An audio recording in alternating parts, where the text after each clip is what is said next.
talking about Michigan City and their explosive offense, their good, hard-nosed defense.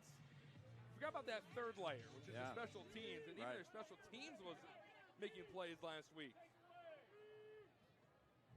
Hart hands it off. Thurman being swung around. He'll get maybe a yard there.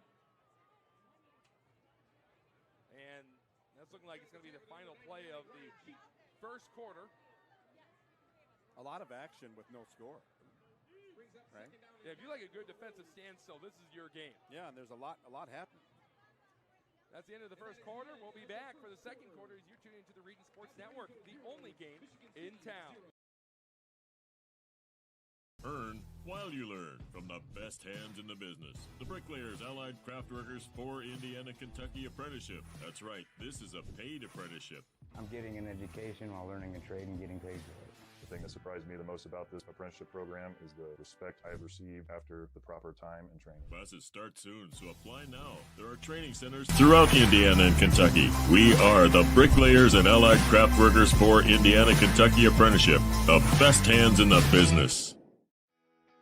Calling all current and future homeowners in the Northwest Indiana area. Whether you're buying or selling, Brent Wright is here to make your real estate journey smooth and successful. With years of experience, personalized service, and a deep knowledge of the market, Brent will help you find the perfect place or get the best deal for your property. Call today at 219-406-7195 and take the first step toward your real estate goals. Contact Brent Wright, the right way to buy and sell real estate.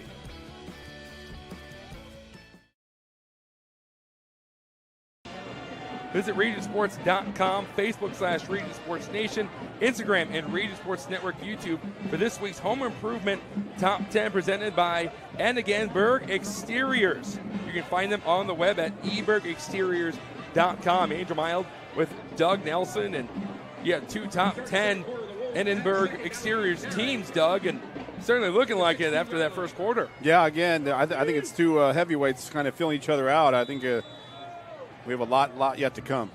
Michigan City coming in at number 7, Valparaiso, and number 5. It's a fake throw down the field. A nice adjustment by McKinney. What a nice little back shoulder throw right there, wasn't that? What a laser. That was the best pass we have seen from Trin Hart. And going back to his reliable 3-star wide receiver, Zaire McKinney, who's committed to Northern Illinois. Going a little up-tempo, Andrew. Get right back on the football, as Doug said. Michigan City just outside the 40. Thurman getting the ball, going to his left, trying to stretch it out. And the Valparaiso D-line continues to wreak havoc. It's Ryan Cheek again. Yeah, he's all over. If Valparaiso wins this game, he might be your Crown Company's Lantern Man superhero of the game. Well, we talked about the Michigan City defensive speed, but Valpo's got it too. They'll string you out sideline to sideline, and then if you bring it in the middle, Fedorchuk's are there to lay the lumber. So I think both teams got top-notch defenses here.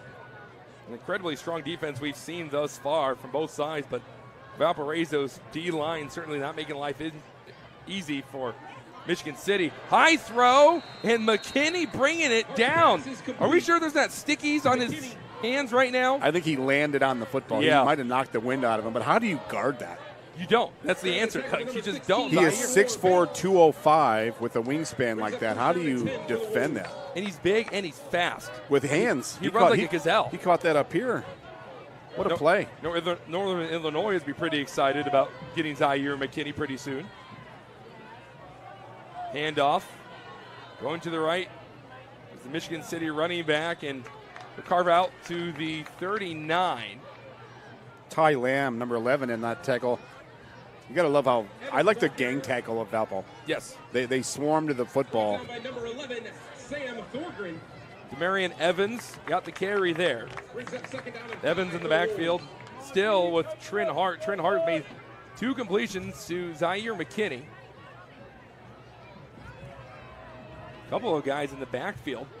Hart handed off, and nowhere to go for Evans. Big stop there by the Valpo D. Looks like number 44, Andrew, on the bottom of that pile. Reese Ballon. Again.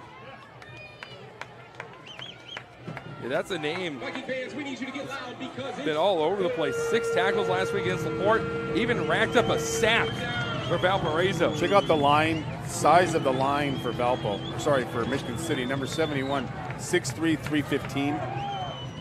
Well, even their left tackle, Jeremiah Jones, also has some D1 offers as a junior. Hart has time to throw, going into scramble mode, going to his left, looking for somewhere to go. He's looking downfield, and he'll just run himself out of bounds. And that 3rd and 5, they lost some yards on that play, maybe 2 or 3. Yeah, you need to throw that off the light pole over there. But they also, for Michigan City, number 77, Ralph Smith, 6 foot 335. They got some big hosses up front, as some would say. That's some holes you can make there with that size. Jeremiah Jones has offers from Miami of Ohio, Toledo, and Western Michigan. He's a junior. Yeah, you can't teach size. No. Maybe the best Twitter handle I've ever seen, Too Tall J. There you go. Oh, boy. That's going to get a roll, maybe? It lands at around the 24-yard line, and it is indeed rolling inside the 15 to about the 13. That's where they'll stop it. And if you see Valpo, they had some really good field position to start with the last couple of drives. This is the farthest they've started from thus far in this game. They have to try and go 87 yards to find that first score of the contest. Yeah, again, two defenses really doing great and making it hard for the offensive line and for the quarterback. They're bringing pressure from the inside and outside and challenging receivers. The Michigan City's offense really stalled out after Zion McKinney went out.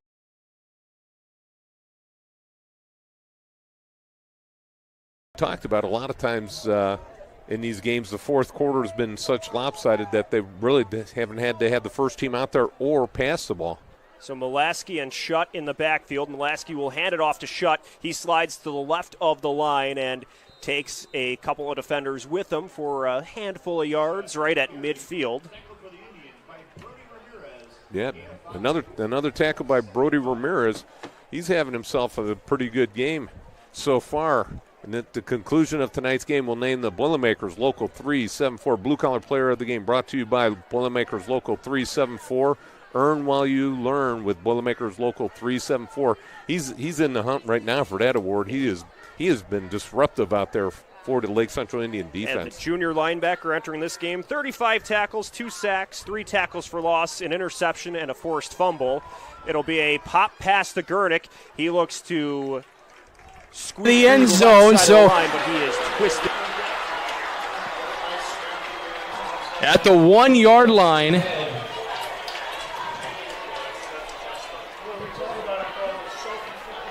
Is where things are going to get picked up here. That was a high snap that went over the punter's head. Yeah, and that's a mistake you really can't have happen in that first drive because this defense already has momentum with the 3 and out. Now they got momentum.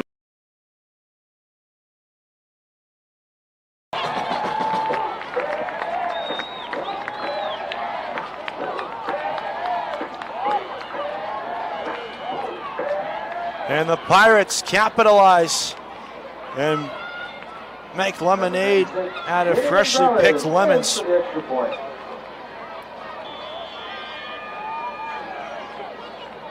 "58-yard run, and Albino Gonzalez is on for the extra point. Snap spot down, right-footed swing of the leg, and the kick is through the uprights to make it 17-3 Marville with 6 seconds left here in the opening quarter. That would certainly qualify as an electrifying play. And make sure to check out the IBEW Local 697 electrifying plays from this week's football action. Visit regionsports.com, Facebook/RegionSportsNation, or on Instagram. The electrifying plays presented by IBEW Local 697. IBEW Local 697, the electrical professionals. What a dominant drive that was from Marville. Explosiveness on full display. 4 plays, 9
stops and then blocked the field goal.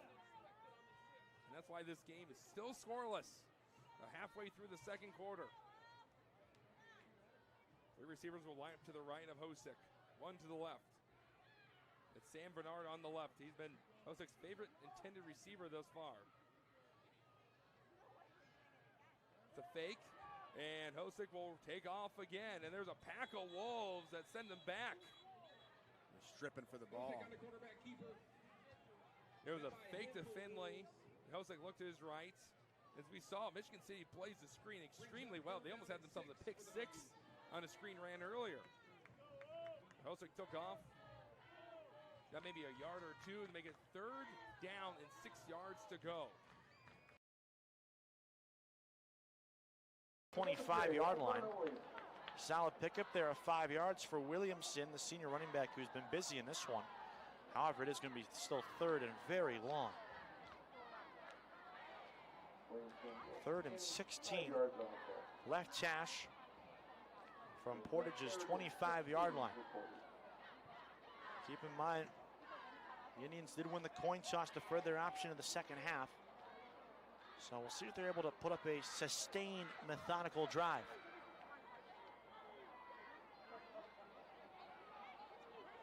Two receivers in the formation, both to the wide side of the field. Empty formation here for Cody Young. They now send Quarles in motion. They fake the jet sweep. Young rolling out to his right, flagged on the plays. He fires over the middle. It's intercepted. Coming back the other way is Jordan Bills. He's taken down at the Portage 42-yard line. There was a flag on the play, though, at the time of the pass. It was thrown in the backfield, so it could be offensive holding, which you would think there that Marville would decline it. Let's see as our officials come together to discuss the laundry. That was a great play, though. Jordan Bills, that throw was between the seams from Cody Young. He overthrew his intended target of Hunter Cole, the tight end, who was setting up shop at the 35-yard line of Portage. Bills caught it at the Portage 45 and got it back down to the 42-yard line. On Portage, they're holding on the offense. On defense, we have a face mask. We will replay the down. Wow, that's going to negate the interception. Offsetting penalties, a hold and a face mask if you couldn't hear our official. So it'll still be 3rd down and 16. The interception by Bills negated off the board.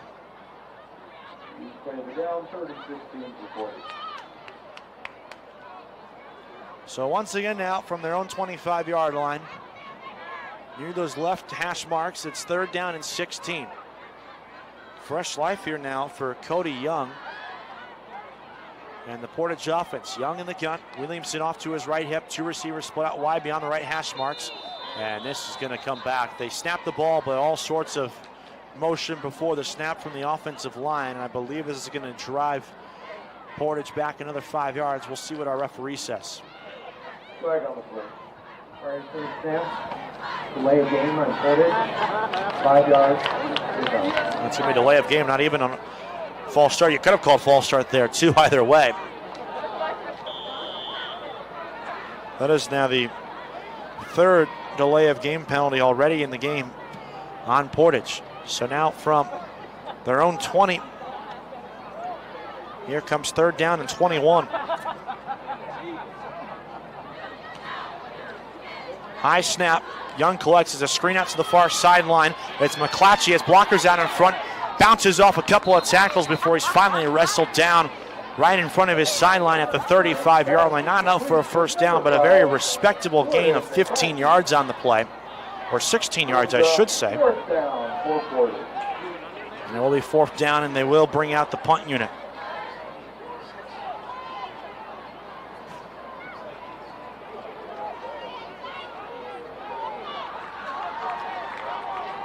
$16-yard pickup. Remember, last time Portage punted the ball away, we saw a fumble from Curtis Walker.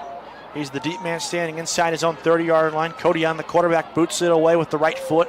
It's a laser of a kick coming up to get it at the 35-yard line is Walker. Walker's out in front as he starts right, cuts it back. Another flag down the play as Young turns the corner. Walker's inside the 25. 15-10, front right, pylon, walk-in, touchdown. I think this will come back, though. I think there was an illegal block on Hunter Cole, who got slammed to the ground by the wedge unit of Marville, and this has all sorts of return team fouls here. Would have eliminated a 73-yard return from Curtis Walker. And we'll check with our referee here for the penalty.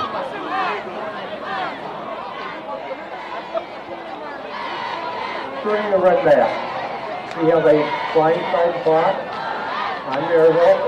That's going to be a 15-yard penalty. They will have possession ball for first down. So a blindside block will eliminate the Walker special teams touchdown. Will have been the first special teams touchdown of the season for the Marville Pirates. So they will start with this on their own 36-yard line.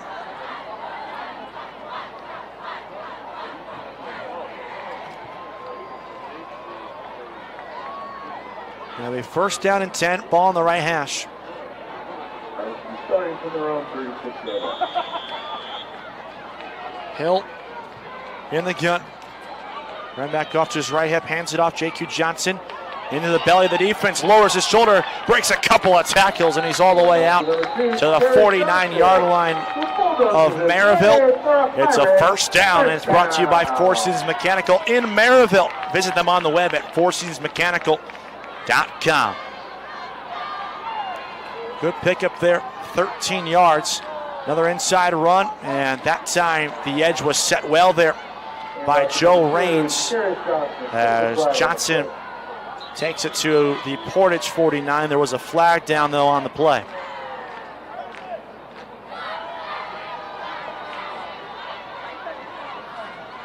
This appears to be on the defense. We'll obviously wait to see what the flag is for sure.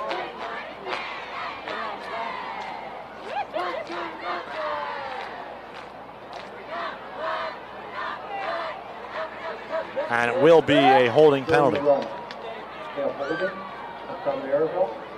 10-yard penalty. First down.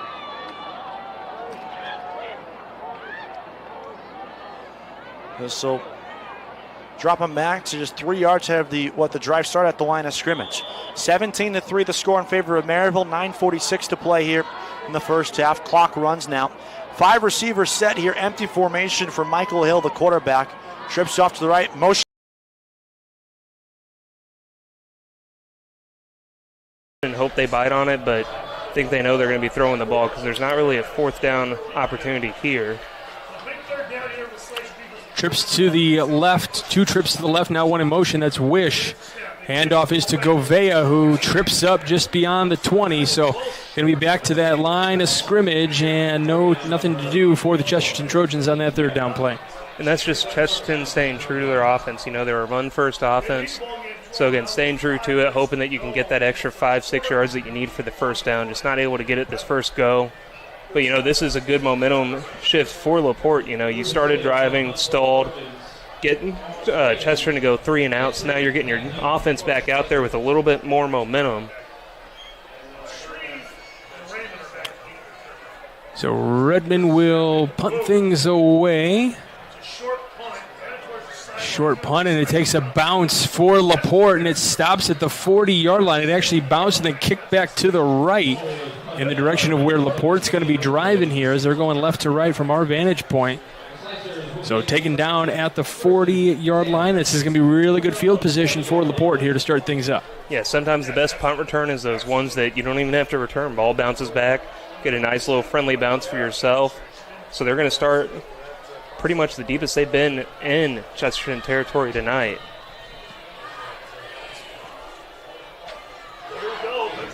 So Penzel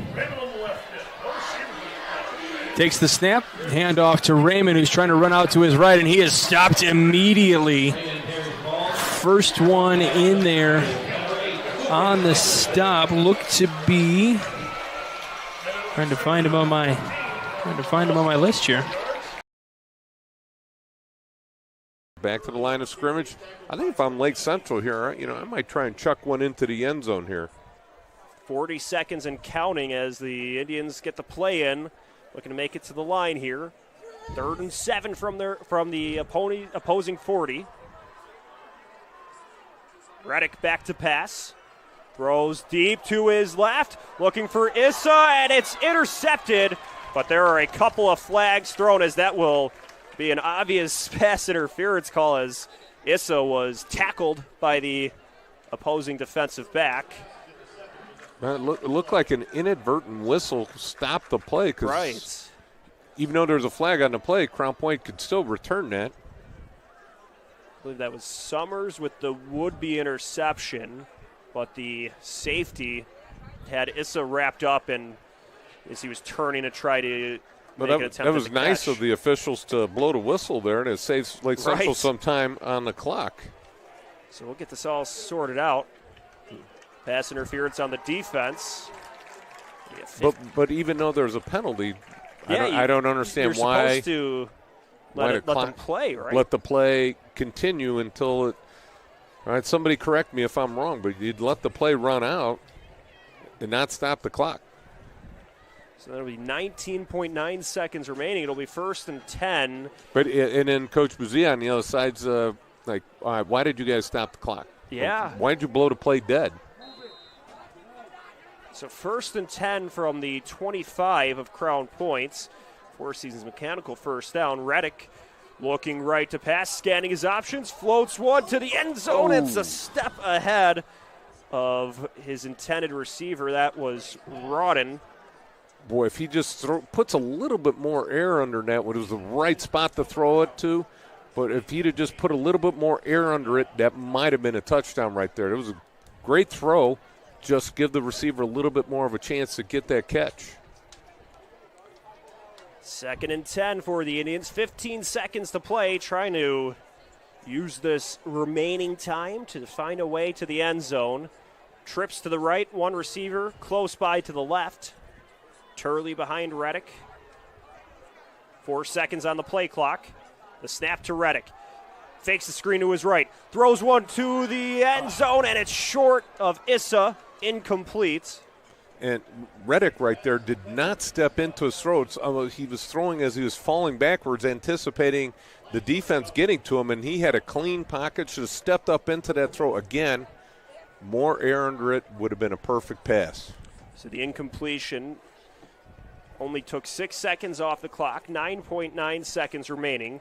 3rd and 10 from the 25. Reddick and the Indians look for the signal. Bit of a closer formation. Reddick scanning the field. Fires one to the right. Jump ball in the end zone, and it's intercepted by the Bulldogs. And he will take a knee at the back of the end zone. Oscar Biazzi wins the battle for the INT. That will end the second quarter.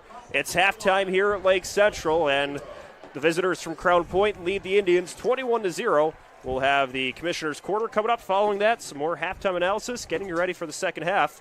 You're watching Game Night on the Region Sports Network, the only game in town.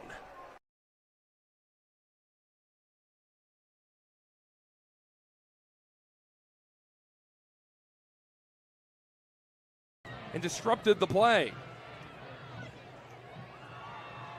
Did see Cameron Asbell on that play. And that will back up Michigan City about 1.5 yards. 2nd down and 12 for the Wolves. 2nd and 12. Under 2 minutes, 1:45. 3 receivers to the right, 1 to the left. Hart faking it, rolling out to his right, looking for a man. He's going to do Collier. Collier couldn't get to the football, but Doug is spot on. Pass interference. Sideline judge throwing that flag, and it is a pass interference. Question, was he in the end zone when that PI occurred? I think it was right short of it. flag ended up in the end zone. We'll see if they adjust it. Collier was frustrated earlier. He was wide open on a curl route. Hart missed him. That time he put it in a spot where only Collier could get to it, and it led to a pass interference from Aiden Needles. It was almost like another back shoulder throw, right? Where only his can guy tune can up that old furnace or install a new unit that can last for years. Your family deserves to stay comfortable this winter, and with 24/7 emergency service, comfort is just a phone call away. Economy Electric Heating and Cooling, 219-923-4441. Or for more info, the website is forajobdoneright.com. Earn while you learn from the best hands in the business. The Bricklayers Allied Craft Workers for Indiana, Kentucky Apprenticeship. That's right, this is a paid apprenticeship. I'm getting an education while learning a trade and getting paid for it. The thing that surprised me the most about this apprenticeship program is the respect I have received after the proper time and training. Classes start soon, so apply now. There are training centers throughout Indiana and Kentucky. We are the Bricklayers and Allied Craft Workers for Indiana, Kentucky Apprenticeship. The best hands in the business. Welcome back to Region Sports Network, Week 4 of the high school football season. We got a good one for you here at Chesterton. They lead the Slicers 12-7. And this kickoff and all Quintel kickoffs brought to you by Quintel Incorporated. And the return up to the about the 25-ish yard line, so we'll set up camp over there. Just trying to recap all the touchdowns here in this first quarter. We still got $1:19 to go. And yes, if you're wondering why it's 8 o'clock and we're still in the first quarter, it has taken that long. Yes, indeed. No, we started at 7:30. Late start here at Chesterton because of all the homecoming festivities that are anticipated for tonight. Yeah, and I mean, that was a huge touchdown there, and it makes a huge difference, too, because Chesterton had that fumbled snap on the extra point. Then they went for 2 to get it, so now you're only down 5. If you get a touchdown here, you automatically take the lead for LaPorte. Yeah, the missed PAT after the opening touchdown, and then you went for 2 to try to get it back up to a 14-0 game, and came away empty on that, so it was 12-0, and now all of a sudden the 12-7 game seems a little different. Boyd, pass is complete, out across the 30 before he's crunched down.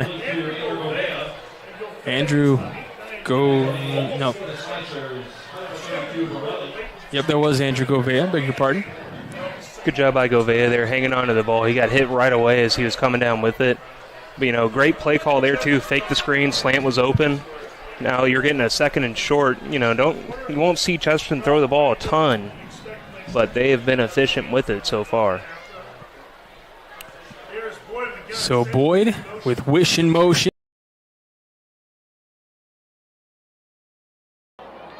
In the first half as well.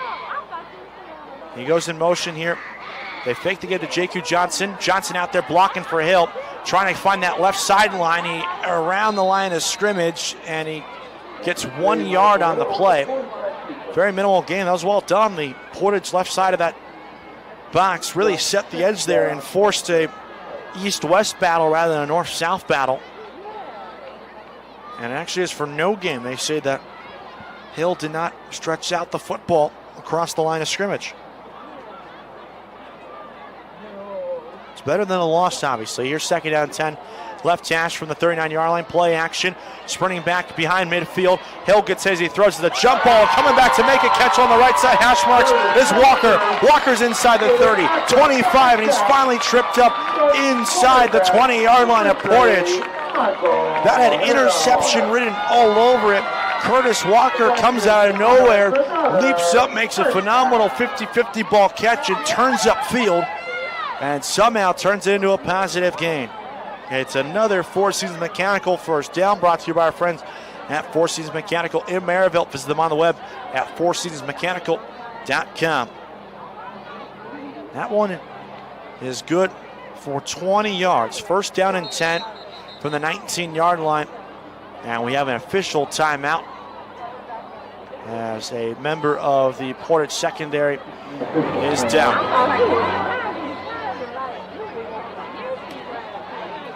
It is a member of the secondary. To be more specific, that is Reggie Gray. He's a corner on his first year on the varsity team, while the training staff Checks him out. He's actually able to walk up under his own power, so we'll stay here with 6:09 left here in the second quarter. 24-3, Marville out in front. It'll be first down and 10 Pirates from the 19-yard line. Ball between the hashes. And they're looking for points on every offensive possession. They have come away with points of some form. A 5-play, 45-yard drive to start the game. Touchdown. 9-play, 50-yard drive, field goal. They did have a muff punt, which eliminated their third offensive drive, but their third official offensive drive, 4 plays, 90 yards, touchdown. 3 plays, 56 yards, touchdown on their last drive. Fifth drive, this will be the 4th play of the drive as well. They get a big cluster of yards in a minimal time. First down and 10, and a flag is thrown at the time of the snap. And it'll be a false start on the offense. Prior to the snap, false start on Marville. 5 yards, first down.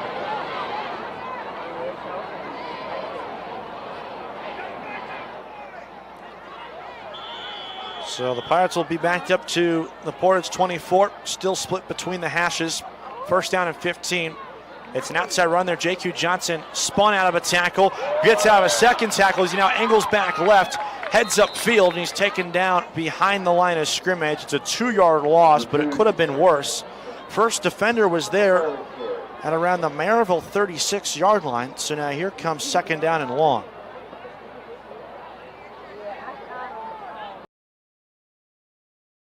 Down and 1 coming up here.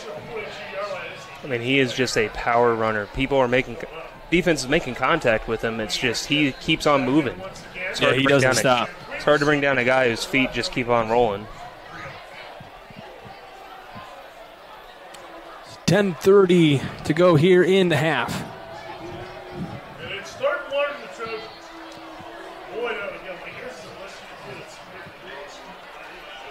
Got a little trips left action for one of the first times from Chesterton, too. Yeah, 4 trips, 3 to the left, 1 to the right. Give to Gouveia again, who runs to that right side, and he gets to that 41, so it'll be a Four Seasons mechanical first down. A little bit of a weak side run action there, you know. Got your 3 wide receivers lined up or 2 wide receivers and a tight end lined up on the left, run it to the 1 wide receiver guy. It's all about catching the defense off guard there. You know, they're thinking you're going to run strong side. Running it to the weak side has its benefits, and again, I mean, with as good as Gouveia's ran it, you know, just keep handing him the ball this drive. So can you explain what you mean by strong and weak side? Just based on where your receivers are lined up, so the strong side would be where all your receivers are at, yes? Yes, so your strong side's going to be the side, and it depends. You know, if you have an offense running a heavy set, it's whichever side has more. It'll be the same set here. 3 to the left, 1 to the right. Now they're looking to the left as Boyd throws out to his left. He's going to find a receiver out of the 10 and into the end zone for the touchdown. It looks like Gus Wish. It is in for the touchdown. And we talked about that strong side. They had 3 trips to the left, and he was out there motoring, and they made a nice connection. And for the first time this year, it's Boyd to Wish. Yeah, and, you know, as I was saying a little bit earlier, they went to the play action. I mean, LaPorte's expecting them to run the ball. They have ran the ball so successfully this drive. All of a sudden, you do a play action, you got a wide receiver streaking down the field free. I mean, it's an easy little drop pass. So on for the extra point for the PAT. There's the snap, and we'll have a flag. Belongs to Marville. So we'll take that break as well. You're listening to Game Night on the Region Sports Network, the only game in town. Thinking about what to do after high school? Consider a career with Boilermakers. On the field, as you mentioned. Making a man miss. Going to his right. Looking downfield. Loft it for Collier again. He's holding him. Going about 3 yards too deep. And Collier, he is begging and pleading for a holding call, and the referee not going to hear it. He has the opposite way. Yeah, Finley's holding him up the sideline. It looks like maybe Finley and Collier are jawing a little bit. Collier is heading back to the line of scrimmage. 9.7 seconds. And because of 2 incompletions, Valparaiso does have all 3 timeouts. If Michigan City elects to run the ball, they could burn that timeout and force Michigan City to punt it. I cannot believe they're not running. Here we go. There's some dirty laundry. False start. Way too many of these for this being a week 4 matchup. They're making this way too hard on themselves. Run the football.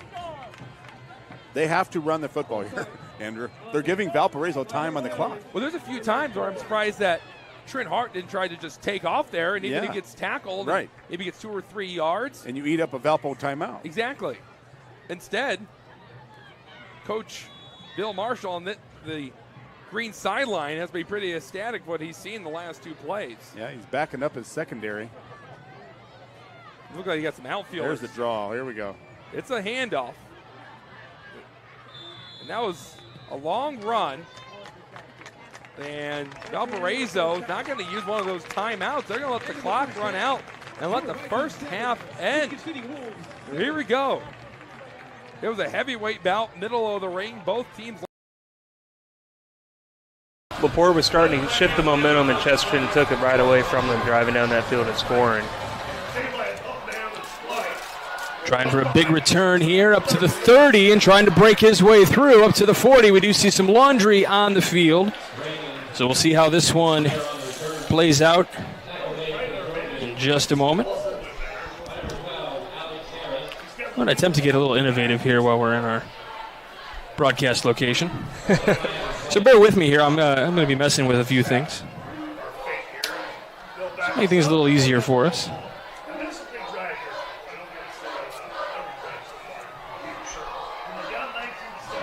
So for LaPorte, what have you been liking so far that's kind of been working that you want to see him go back to at this point in time? You know, the big thing with LaPorte that I've liked so far is Raymond really cutting the runs to the outside. He's able to build up more momentum. I would really like LaPorte to start doing a little bit of screen action because this Chesterton team's bringing 5-6 guys every time because they know the run is very strong with LaPorte. So 9:36 to go. Here's the snap. Handoff to Raymond, who juts ahead out across the 25-yard line. He's going to be taken down at about the 26.5 maybe. Very precise measurements here on the Region Sports Network.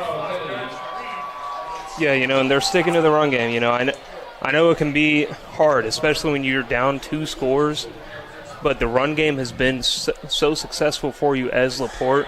So just keep running the ball. You know, don't go shy away from it just yet. If the game gets a little bit more out of hand, you know, you're down 4 scores, then maybe start airing it out a little bit more. So you're saying it's hard to run the ball? Sometimes. That feels like a Bears joke in there somewhere. There's the handoff. Raymond is going to keep and try to run out to his right before he is stuffed in on the tackle out there. We got Gabe Violo in on that stop. One of the guys in there looked like maybe they could share. Yeah, and I mean, again, great job by Chesterton. Defense getting pressure right away. But this is like you had mentioned earlier as well. I don't mean to cut you off, but constantly behind that original line of scrimmage. Like now they're back. Well, they're back to the 22. They should be at the 32. So they've lost 10 yards on this drive. Penzel looking to his right, and it is almost intercepted. And while he was reaching up, got a Chesterton player down on the far side. Waiting to see that number. I think he might have just gotten the wind knocked out of him a little bit, or could just be disappointment of not being able to come down with the interception or get it tipped down to him. But it's Bradley Robinson who, maybe just kind of pulled a muscle somewhere just trying to reach up like that because he got his hands near that ball. Could also be a cramp. It's deceptively humid outside. It's not necessarily hot, but he is there for the return. High booming. And he makes it third and much more manageable. That's a grown man run right there for Obana Williamson. And they say Stanley Freeman's the one who brought him down. And it's a 7-yard pickup for Williamson. 3rd down and 3 here. How big is a first down here if you're Portage? 3:45 and counting here in the half. They get the ball coming out of the half as well. High snap, it's a give, running right side, bouncing off the tackle is Williamson. He's tripped up right near the line to gain. The official on the far sideline comes in, spots it a first down. To the 12-yard line, it's a 4-yard pickup there for Williamson, which means it's a first down, brought to you by Four Seasons Mechanical in Marville. Visit them on the web at fourseasonsmechanical.com. From the 12-yard line, here's first down and 10. Split backs again with Cole and Williamson. Each to the hip. Cody on the quarterback in the gun. High snap, it's a direct give once again. It's Young.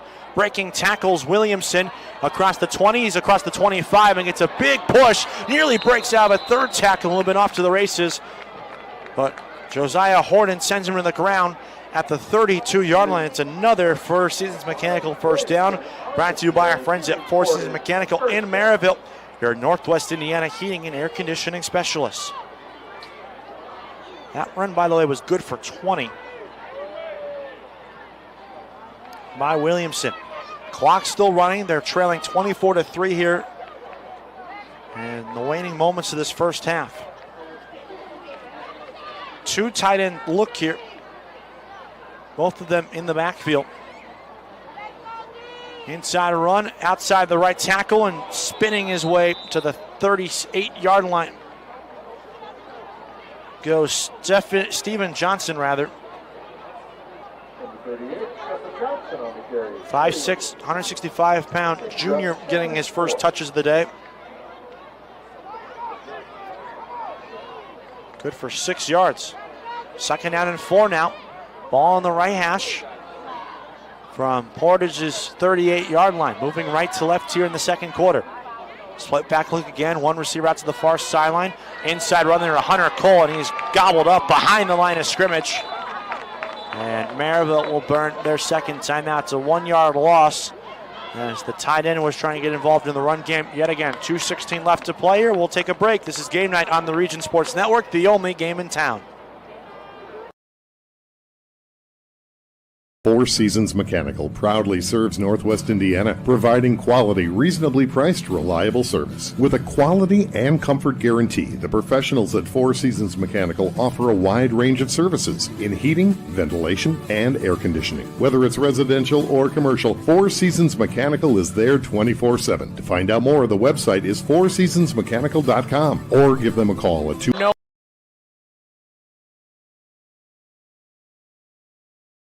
They're looking for Williamson right up the gut. He'll be taken down behind the line of scrimmage with 2:10 left. Another timeout called by Marville. That's their last timeout of the first half, but they're going to have plenty of time, though, to try to put up one more sustained drive.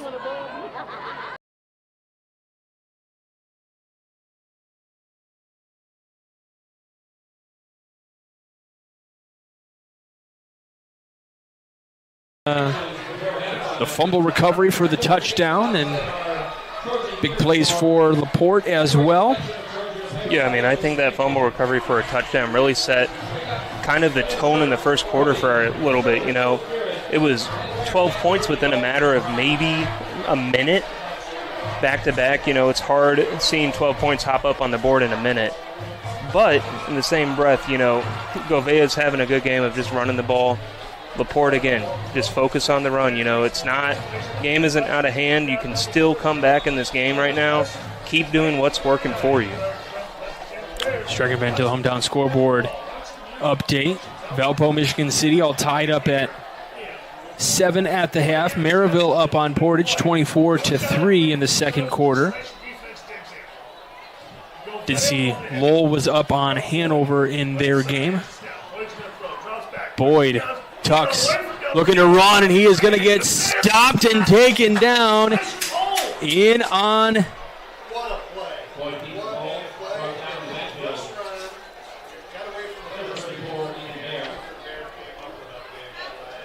that's Ethan Bear in on the tackle. Really nice play, as you know, moving out of the pocket, having to move around was Boyd, and then Ethan Bear comes in and bears down and stops him.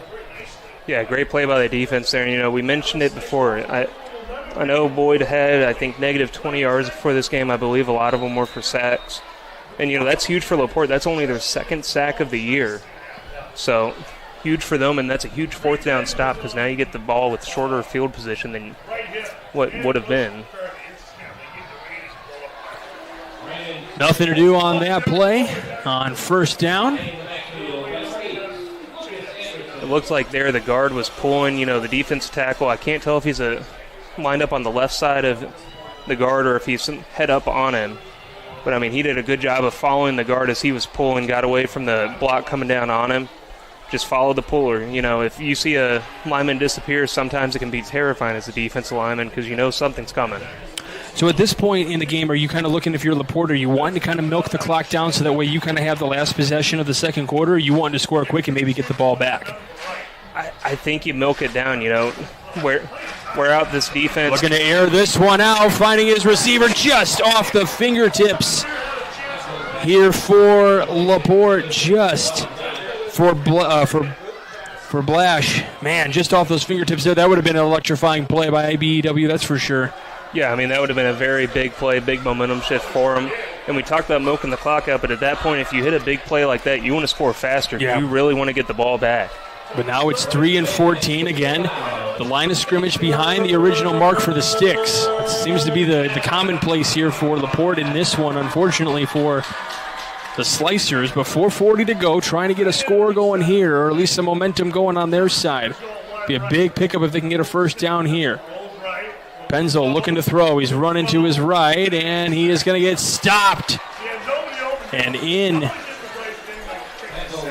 down on the tackle, is going to be Lucas Anderson, it looks like. Yeah, Lucas Anderson in on that sack.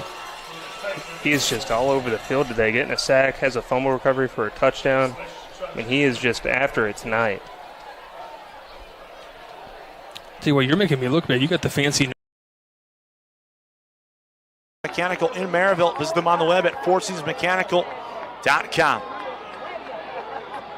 Hill in the shotgun. J.Q. Johnson off his left tip. Five-man rusher. Hill looks over the middle. It's caught. Spinning and turning upfield. Pirouetting out a tackle is Smoot inside the 5, and he's taken down at the 2-yard line. First down and goal. Marville, they convert on 4th down and 10. And it's another Four Seasons Mechanical first down, brought to you by our friends at Four Seasons Mechanical in Marville, your Northwest Indiana heating and air conditioning specialist. That one was good for 27 yards. They're on the 1-yard line, or correction, 2-yard line there, so 26-yard gain. Inside run there, J.Q. Johnson. He's taken down by the ankles, and he is going to be marked. Well, one official said touchdown. The official on the far sideline says the knee hit the ground prior. And it's going to be second down and goal from the 1. They nearly scored on the inside handoff. Ball still split between the seams. Minute 24 left here in the half. Maryville trying to build on a 24-3 lead. Hill under center. Clock running. Takes the snap, gives it off. It's Cameron Jordan bouncing off left tackle, and he's taken down by the ankles at the 1-yard line. And it's Jordan that time. Very similar run to the touchdown run by Johnson earlier. And now here comes 3rd and goal from the 1. Left hash now inside the final minute here. They can't stop the clock unless they throw or score here. So if you're going to get in, you're going to have to run it quickly here if you're trying to run it, so you can send your field goal team back out there. Portage gets the ball coming out of half. Inside 45 seconds left now. Hill backs out into the gun. J.Q. Johnson off his left tip. 3 receivers set. Inside run, J.Q. Johnson lowers his shoulder, and he's going to be taken down right at the 1-yard line. And they're going to keep the offense out there. 4-down territory. It's sponsored by our friends at Four Seasons Mechanical in Maryville. 4th down and goal from the 1. Hill in the gun yet again. 22 seconds and counting. Fakes the give it. Johnson rolls out to his left, angling from the front left pylon, and he is in for the touchdown.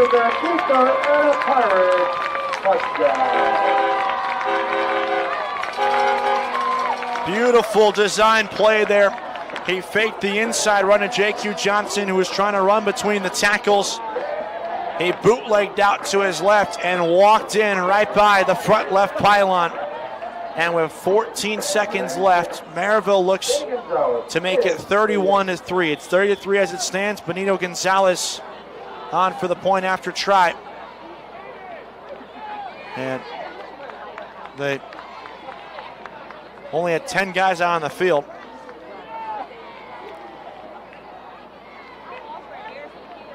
For Michael Hill. As Gonzalez has his extra point blocked. Play is blown dead as diving on it back at the Portage 25 was Zy Parker. So it remains 30-3 with 14 seconds left. That's the first time Gonzalez has missed the PAT this season. We'll stay here as the half's about to end. But another.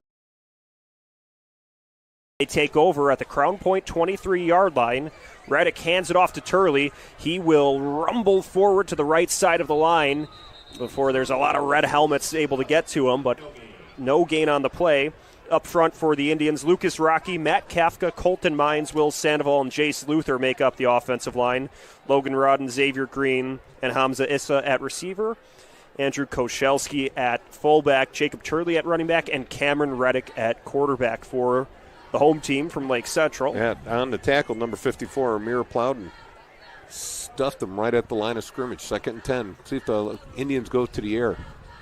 After no gain on first down, the Indians get ready for second down. Reddick rolls to his left, looking for options, and heaves one to the right side of the line. It's a high-flying pass that falls incomplete, nearly intercepted by Summers, but there's also a flag thrown. Intentional grounding. The flag on the play will go against Lake Central. Huge mistake right there by Cam Reddick.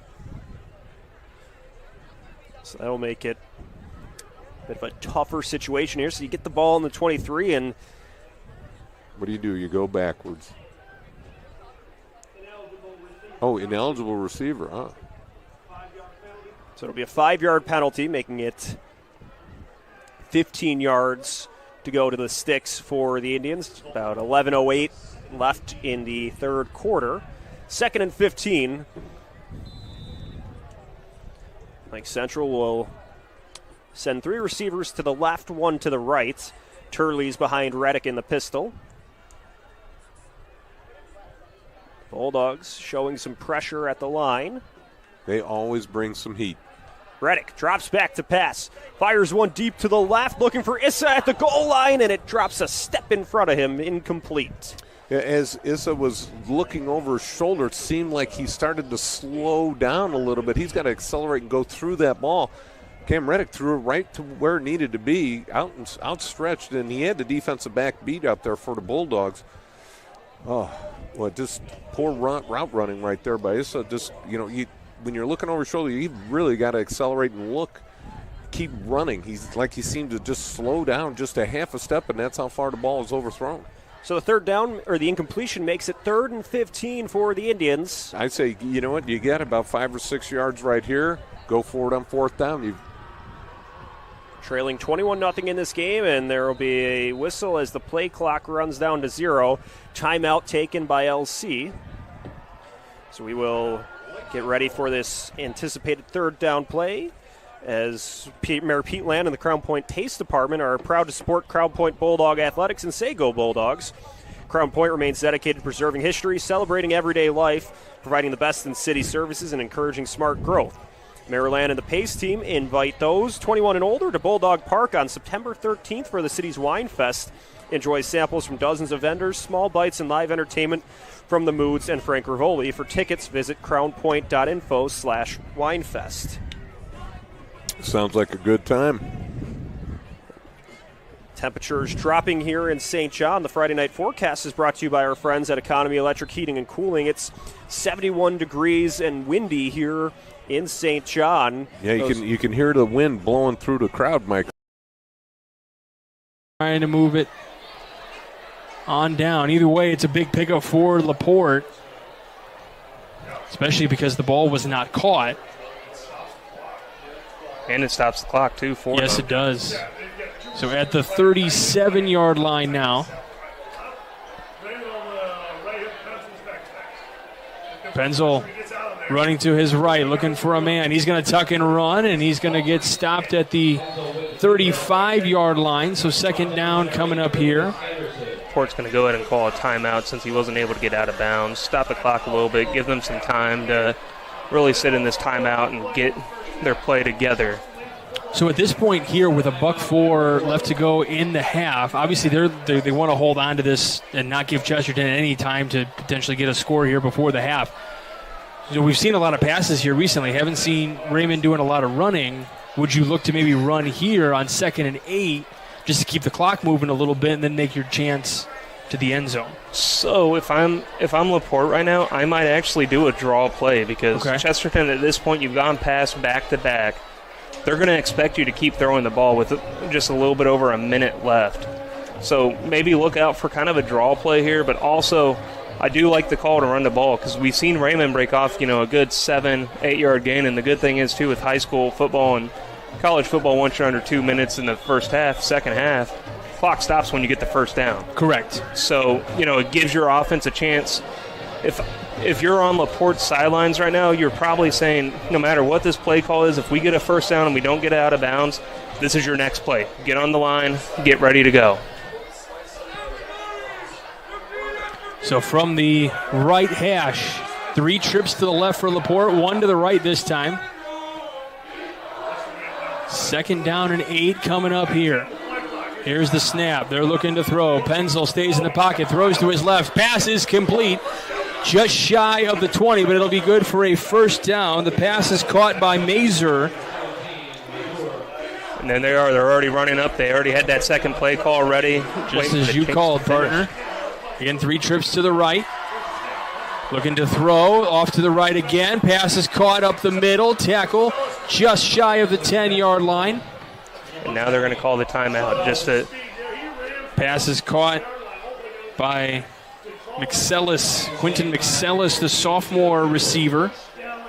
So we'll call a timeout here. Yeah, and that's a good play call because, it's hard because you want to give them 3-4 play calls. If we keep getting the first down, keep running up there. This is the play we're running. But you also don't always anticipate, hey, we're going to get back-to-back big first down plays. Right. So at this point, you have a timeout to burn it after getting that second first down. And at this point, again, they're probably saying, hey, you still can get a first down here if you get to the 1-yard line. It's just by a hair, but it's there. However, they probably have 2 play calls lined up already. Hey, if we get the first down, this is our next play call. Be ready to run it. Yeah, I like that call for sure to have, the next. And most, I'm assuming most quarterbacks are definitely ready for that type of mentality, or that type of play call. Yeah, and the offense in general. In high school, it's all about quarterbacks running to the sideline, getting the play call from the coach. Once you get to the college level, before they had the headsets, offensive linemen had to learn all the hand signals and everything. Hurry-up offense looks a little bit different there. We had 4 season mechanical first downs. Here's a first down play here. Looking to throw, running to his right. He's going to tuck and run inside the 10. Bowls his way through, meets his defender, and gets down inside the 5. And it'll be a timeout by Laporte again, just to make sure they get the play call in that they want, to make sure they get the touchdown here. So led the tribe of Indians right there to make the hit. And that was actually Gurnick on the carry, so Lake Central trying to stop the run game here. 2-yard pickup. Well, it seems as soon as you stop the run game for Crown Point, all of a sudden they start chucking the ball over the top of you. It's just you just can't win for losing against these guys. Gurnick, the sophomore running back, had 97 yards and a touchdown on the ground against Marville last week, and then 50 yards of receiving. And here's Summers with the delayed handoff to Gurnick. He turns the corner at the left side, keeps moving, and then breaks through into the end zone. The Bulldogs add another one. Max Gurnick with the 16-yard touchdown scamper. Yeah, nice job right there, Gurnick. So you want to make sure nobody can get it in the end zone. To be honest, I love a cover 3 when you're in this situation because it gives your 2 linebackers still in the middle. Kind of lets him be a spy. Penzel looking to run, and he is into the end zone. They're going to call the touchdown. The ball came out after he crossed the goal line. So the ruling on the field right now is touchdown for LaPorte. And again, we talked about sticking with the run game or going to the pass game. I like the call of the pass game here. When you've got a mobile quarterback like Penzo, you give him that option to run it. And it makes it hard for a defense when you're fighting from your own 2-yard line and they're throwing the ball, because if you have a quarterback that's mobile, he can easily get that 2 yards, or he could easily throw it to an open man. So you're kind of in a no man's land of, do we put a spy out there with the way he's been running? Yeah. Do we drop in coverage? Do we sit in man? So we'll have the PAT. Here's the snap. It is up, and the kick is good. So 19-14 your score with 29.6 seconds remaining in the half. You're watching Game 9 of the Region Sports Network, the only game in town. Since 1998, customers have enjoyed Chicago dogs, Italian beef, burgers, Polish, and of course the gyros. All from the original George's Gyro Spot in Chesterton. Located at 325 North Calumet Road, George's Gyro Spot prides itself on fast, friendly service at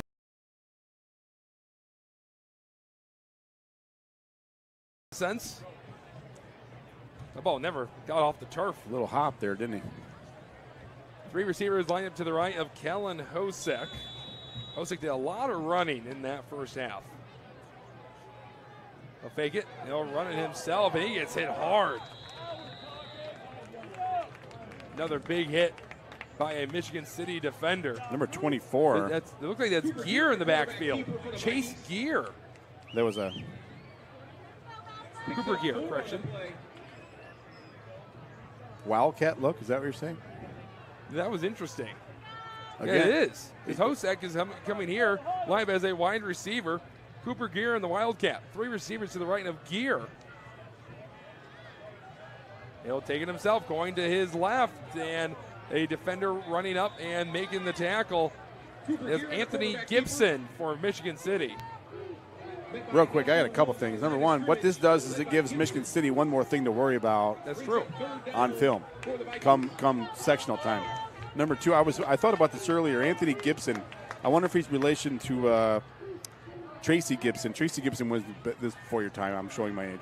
He was the all-time leading scorer at Michigan City for a very long time and ended up going to play basketball at Valparaiso University. Anyway, I wonder if there's some kind of relationship here.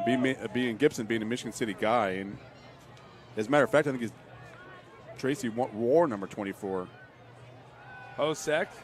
He with floated a that. Bad pass going to his right, trying to swing at the Gage Finley, an extension of their run game. Instead, it sails into the Michigan City bench. It's a 3-and-out and a bit of a frustrating start to the second half for the Vikings. Yeah, a bit of a head scratcher there with the Wildcat look, as you mentioned, but you get behind the sticks and you get predictable. If Valparaiso was trying to find any way to get that run game going, even trying out the Wildcat, and it only gained them 4 yards. Well, now they'll have to punt it away. 2 men returning now for Michigan City.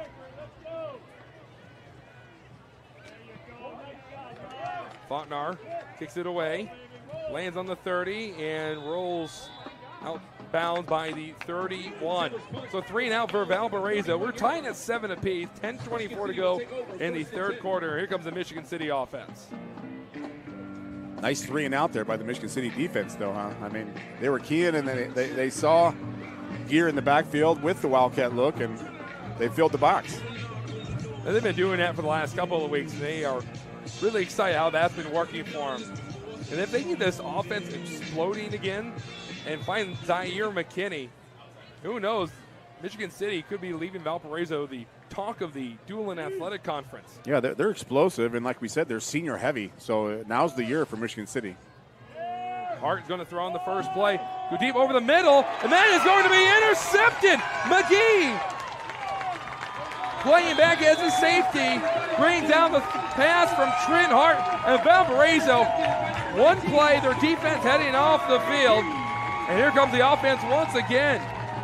First interception on the year for the 6'3" sophomore. I think that was a disguise. I think they had him. They thought that. I think Hart thought that they were in man coverage, and then, like you said, that safety just snuck back there. He kind of left his own man, because that was the play that got him in the first half. So they made that adjustment. As I mentioned, Coach Bernardi does an amazing job. Old VU guy himself. Trent Hart, a touchdown pass earlier. That was his 4th interception on the year. He had 2 last week against Chesterton. And Coach Marshall not happy, calling a timeout. They were in the wrong look. Both teams heading back to their bench. We'll step aside. You're tuning into the Region Sports Network, the only game in town. At Strachan Van Til, we believe grocery shopping should be simple. Now, shopping is easier than ever with our new and improved website. Find what you need. Unbelievable drive right here by the Indians, putting it together mistake-free. Let's see if they can keep it going. Second Four Seasons Mechanical first down pickup for Reddick on this drive.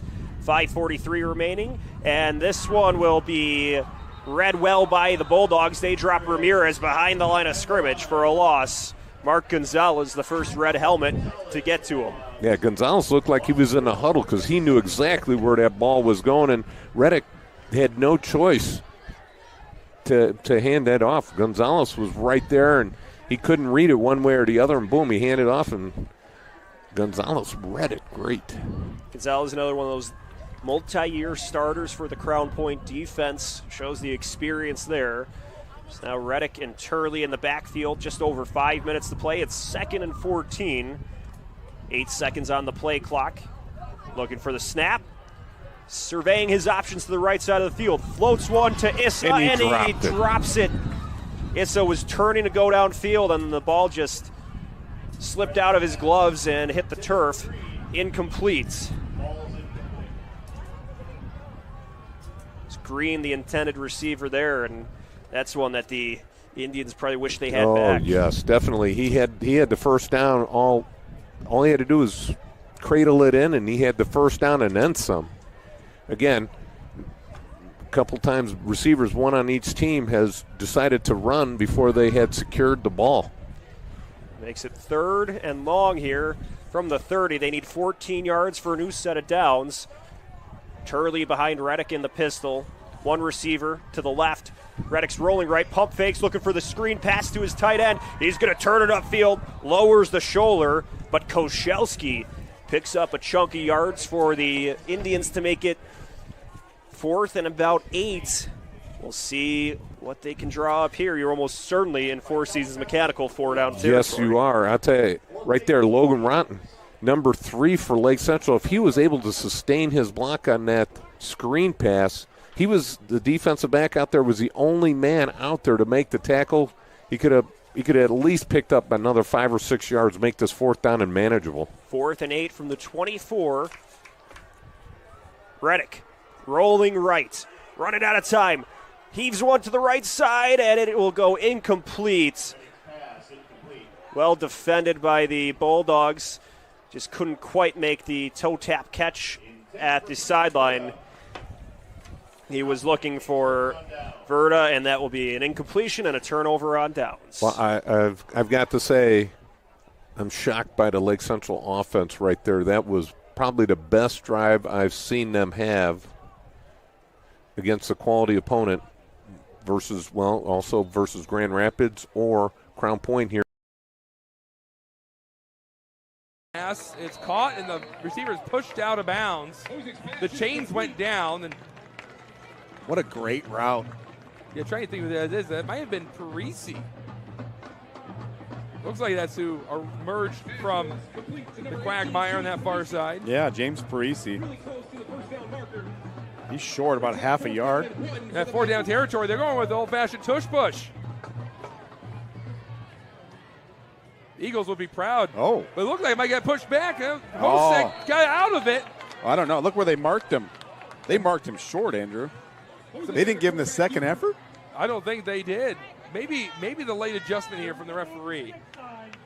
Saw some extracurricular activities happening in the backfield. Wow. That is going to be a Four Seasons Mechanical first down. I was looking at the official on the play clock. They got to go. They snapped the ball just in time. Out of the pistol formation, it's a handoff, and it's a Michigan City defense not making it easy for Finley. Finley's had nowhere to go most of the time. Yeah, again, they're bringing the house, and those backers are making it tough on Hosek and Finley here tonight until not really getting them a chance to get outside. Looks like Anthony Gibson, the safety, might have ran up there. Him and a couple of other white hats. That is a loss of 1 for Valpo, making it 2nd and 11. 3 receivers to the left. This is maybe Valpo's longest drive in terms of time. Really taking their time here. Swing pass, caught. Oh, he dropped it. Is that a lateral? No. They called it a forward pass. Finley had it, and then he lost it. Looked upfield, and it fell down onto the green turf. They'll make it 3rd and long. Need 2 chains here for Valparaiso. Yeah, they're trying to, again, we mentioned how hard it is to get up the middle, and they tried to bounce it outside and get Finley the ball, in some space, and he just didn't finish the catch. 3 receivers moving to the left of the formation. Big 3rd down here for both sides. Finley going in motion to his right. Hosick dropping back. And it's a throw over the middle as Parisi has some blockers out in front of him. And he lunges forward. He's still going to be short. You got a flag in the backfield. There is a flag in the backfield. I know it's a surprise. But and another hole.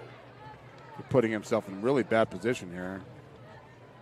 Been surprised about the sloppy play of the Vikings' old line today. Well, when you're running or playing against a team that's as athletic in Michigan City, you're just doing whatever you can to defend Hosick from getting his head taken off. But clean it up. That's what we said at halftime, right? Whoever cleans it up is going to have a chance to get out of here with a W. Look, it might have been Daquan Fields that got into the backfield and might have been tackled by one of the old linemen for the Vikings. He was just getting up by the time the call was being made. Now we'll back him up to make it 3rd and a mile, 3rd and 21.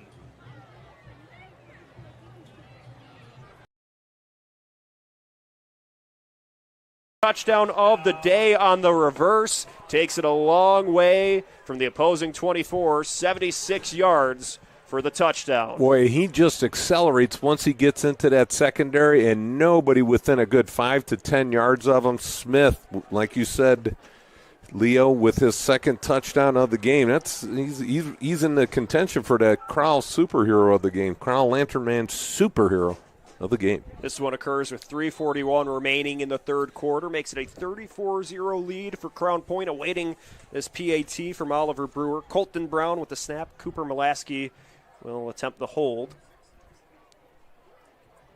So the snap from Brown, the hold from Mulaski, the boot from Brewer, nearly blocked by, that appeared to be Lynn breaking through, but it goes through the uprights, making it a 35-0 lead for Crown Point. You're watching Game Night on the Region Sports Network, the only game in town. Thinking about what to do after high school? Consider a career with Boilermakers Local 374. As a Boilermaker apprentice, you'll earn while you learn. 14-7 Valparaiso. They scored a 30-yard touchdown pass from Hosick to Lovig. You tune into the Region Sports Network, the only game in town. Thinking about what to do after high school? Consider a career with Boilermakers Local 374. As a Boilermaker apprentice, you'll earn while you learn. We offer excellent wages and benefits, and as part of our we kind of had a little bit of a shock as they were trying to drive right before the end of the half, fumbling the ball. Yeah. And, again, LaPorte took advantage of that. They ran the ball, I think, one time, and then it was all air raid from there. They just let Penzel roll out. They let him do his thing. A couple wide receivers are open, and then you have that huge defensive pass interference downfield. And, that kept the drive going for them. So, hats off to LaPorte for having that short-term memory, being able to bounce back, really. And then, Chesterton, again, they've done a good job of sticking to what they know, sticking to the run game. Pass game's worked well for them, boom, on the flip side. Yeah. Central gives his offense some brilliant field position. Yes, again, Lake Central starting position on a couple drives inside of Crown Point's 30-yard line. Let's see if they can get a score here. That offense, the last series, did a great job mixing up the pass and the run, and Cam Reddick with a couple nice runs as well. The receivers got to hold on to the ball for Lake Central, but if they can do those things, boom, we can see a score here by the Indians. Now with the running clock just under 3 minutes to go here, they'll have to work quickly. A bit of elongated 2-minute drill now at this point, where you figure the tempo is probably going to be up, as Reddick had a very nice last drive. It didn't result in points, but he had some heads-up scrambles that were able to get his team a new set of downs. It'll be 1st and 10 from the opposing 25. 3 receivers far to the left, 1 close by to the right. Reddick stepping back in the pocket. Rolls to the right. He's going to quickly fire a dart to the right, and it is knocked out of the hands of his receiver. He was looking for Logan Rodden. He was shoved out of bounds by Cavalcante. Hit him in the hands. When I was playing, if you hit you in the hands, you were supposed to catch it. He was but it would have been a very with Ortiz crashing in on him, and plus he was trying to tiptoe on the sidelines right there. Tough, very tough catch. So following the incompletion, the Indians will now look to pick up some yards, and the clock doesn't stop now with the 35-point lead. So even on the incompletion, time keeps ticking away.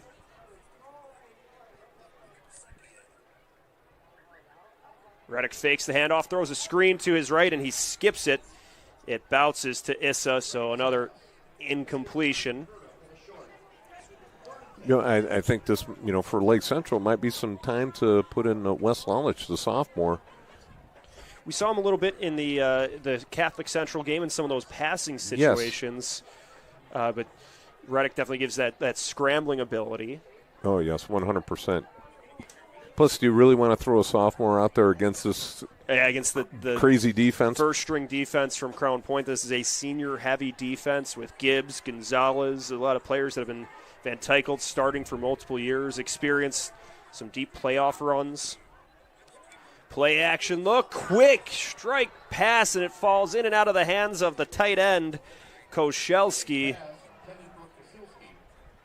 Incomplete. Yeah, I don't think he was ready for it. That ball got to him so quickly. Just as he was coming out of his break, that ball, boom, right there. It doesn't look like his hands were ready to make the catch. That's something you're hearing a lot, discussion about the quarterbacks at the NFL, where sometimes the rookies try to throw it too hard sometimes, and it makes it tougher for the especially such receiver. A short pass right there. Yeah.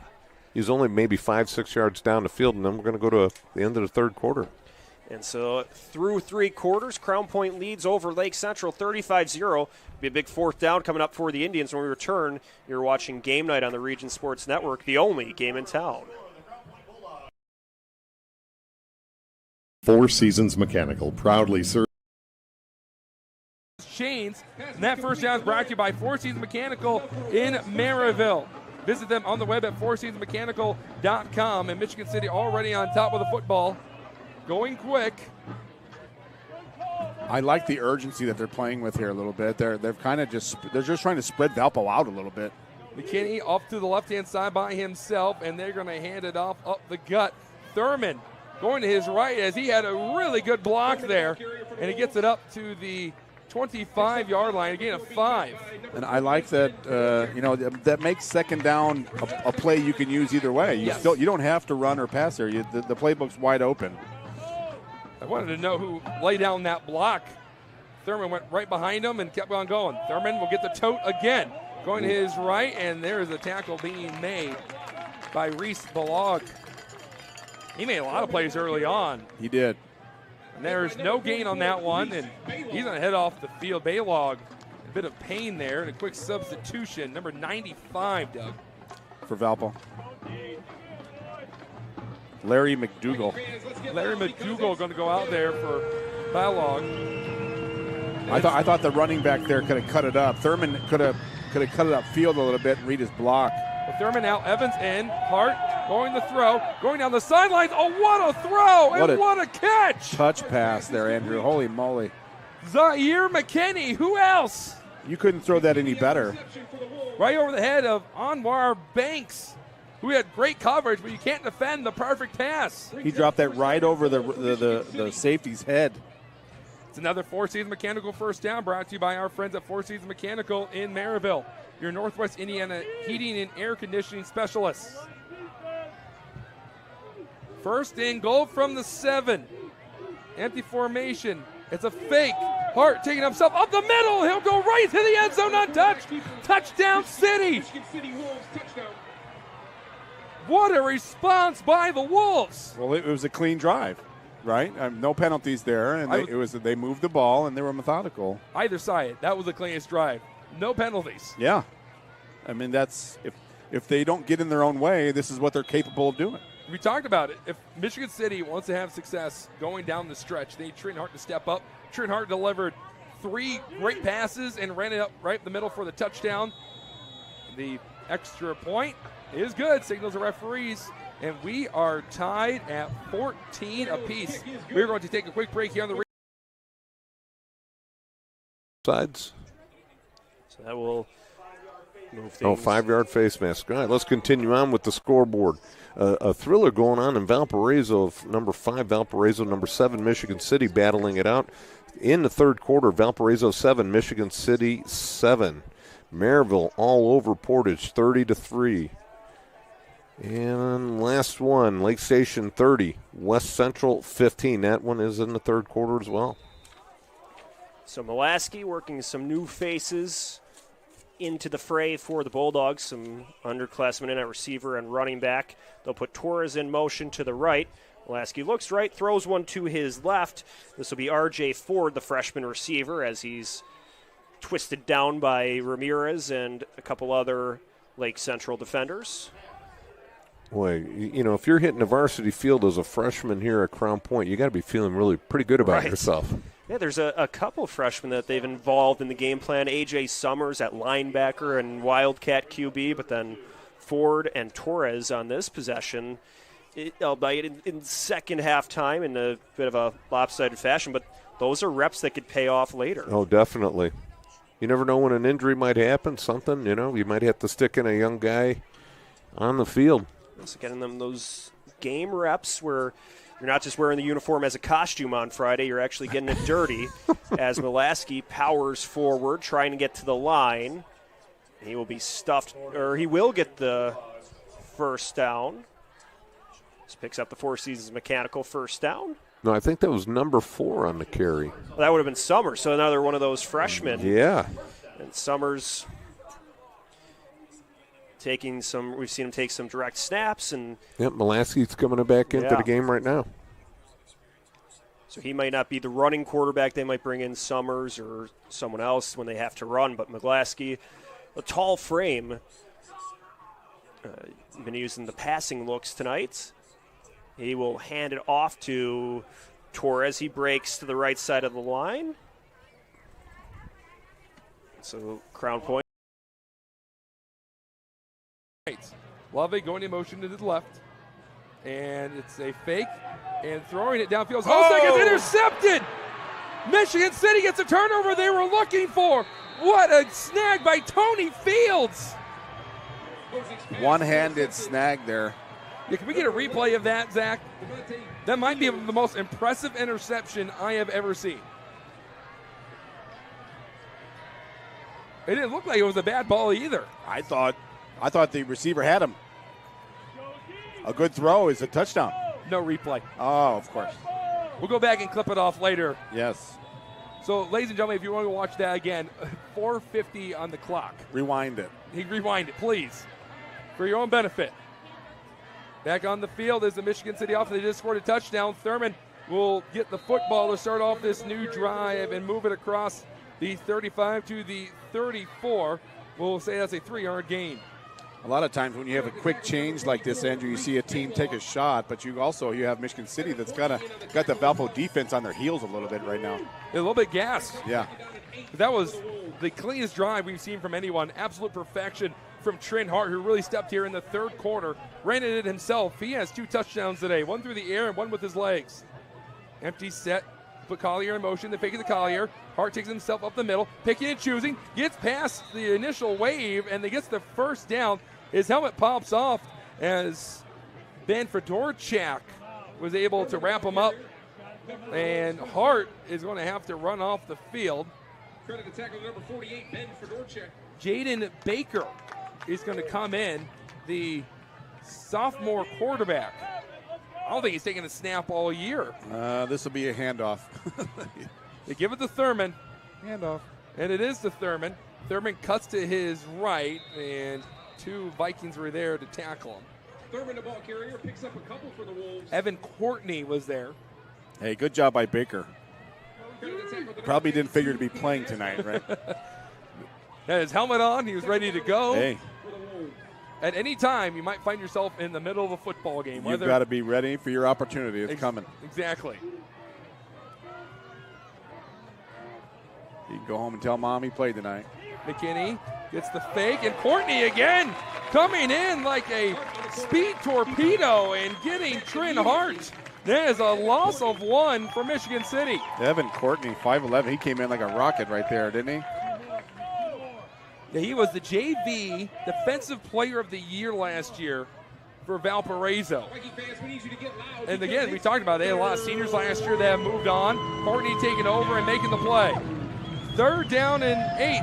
Hart looking to go deep downfield, and it's up in the air, and it's intercepted. The Vikings get the ball back. It's Aiden Needles. Needles isn't a name we've said a whole lot tonight. I saw him last week making plays all over the place at LaPorte. And again, just a playmakers making plays. Needles gets his first INT on the season at a big time. 3rd and 8. Michigan City had the momentum. He makes the play in the end zone. So it's also a touchback. The Vikings get 20 yards with him making that play.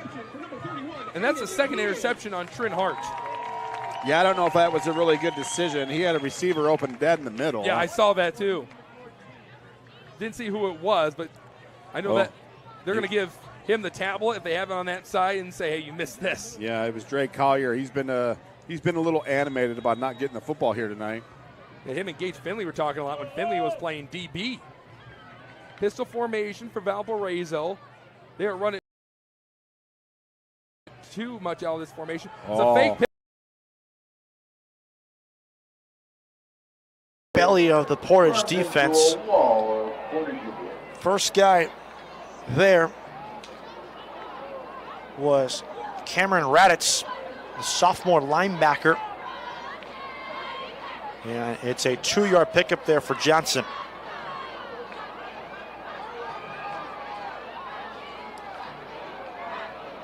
They've found a lot of success in this drive, running between the tackles. Here's 2nd down and 15. Hill backs up, fires far sideline. It's caught on a corner route inside the 15-yard line. Goes Darnell Bowles. Number 4, Darnell Bowles. And it's a quality pickup there. It's a 10-yard reception there. And here comes 3rd and much more manageable. It's 3rd down and 5 from the Portage 15. High snap, Hill rolling out to his left, pressure coming, lofts it towards the far left pylon and diving for it, but unable to make a spectacular catch was J.Q. Johnson. And now let's see, 4th down and 5 from the 15. They've had a field goal blocked and a PAT blocked, not in that order. The field goal was on an untimed down to end the first half, and both times it's been the left side where the edge has been broken pretty easily. 4th down, they're going to go for it, which means it's 4-down territory sponsored by Forces Mechanical in Marville.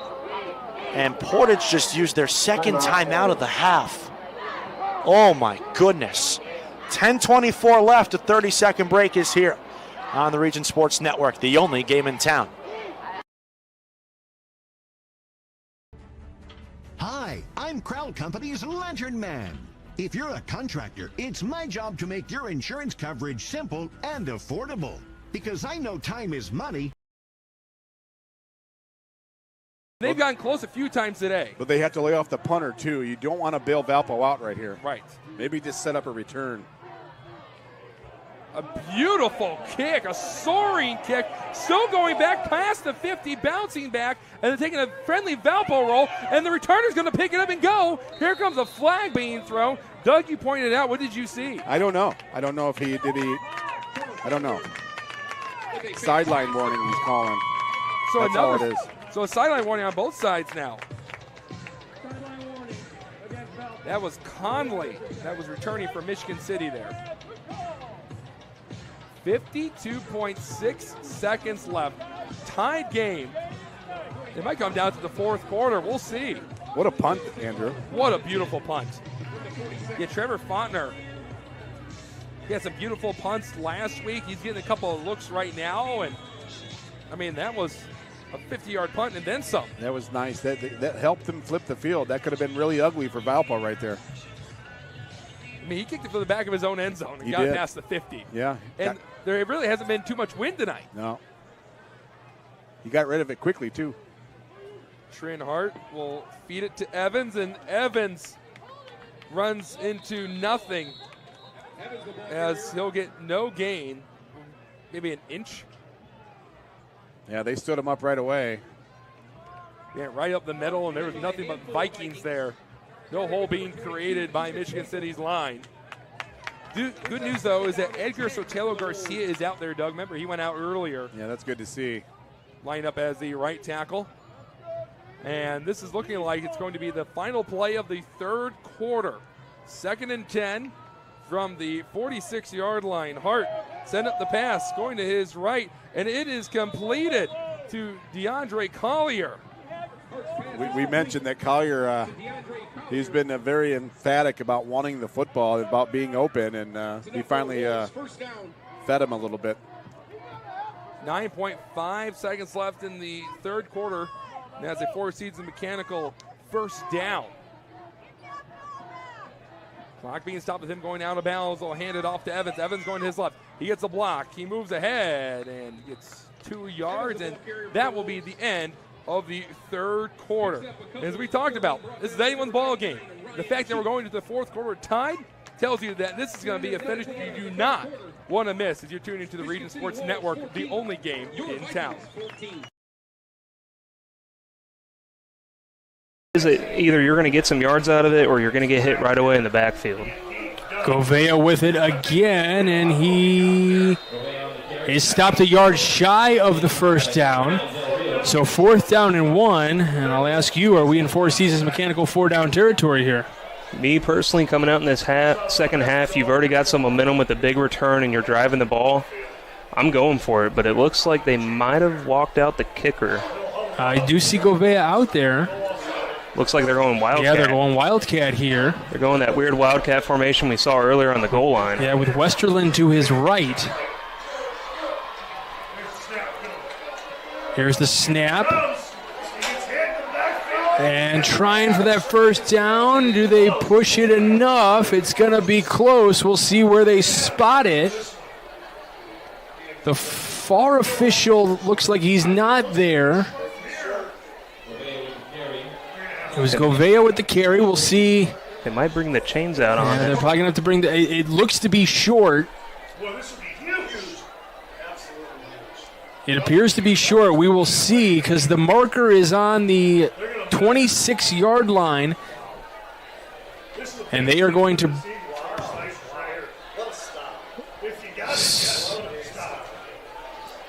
And something I liked from the defense there too, the nose guard that was head up on the center, instead of really trying to get pressure, he almost kind of nosedived, making the center not be able to get to the second level or a guard get to the second level, so really blocked up the middle, let his linebackers come up.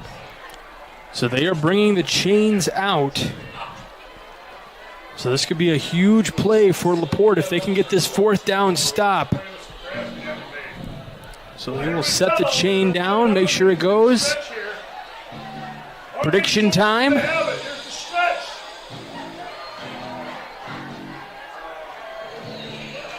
I don't see any index cards coming out. LaPorte saying it's.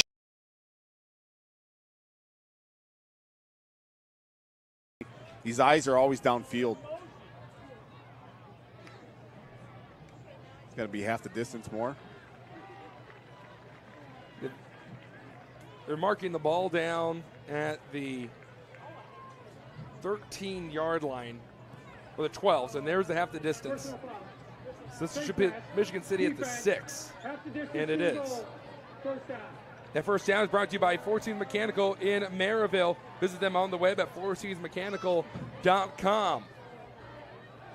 I think Michigan City's found something here just by letting Hart kind of spread out the defense of Valpo, and the receivers are just getting open. They're going to feed it to the fridge. Daquan Fields bringing a man with them, and he falls into the end zone. Touchdown, Michigan City. Yeah. It's their first lead of the game. He's a horse, man. He's tough to bring down. Who's like the old team? Who was was that the Steelers back in the day? They had thunder and lightning. Do you remember that? Was that Bettis and somebody? I know what you're talking about. Yeah. A little bit before my time, but I do remember Jerome Bettis. He was the game. We'll see the official marking. It looks like it's going to be a 1-yard gain. It will be.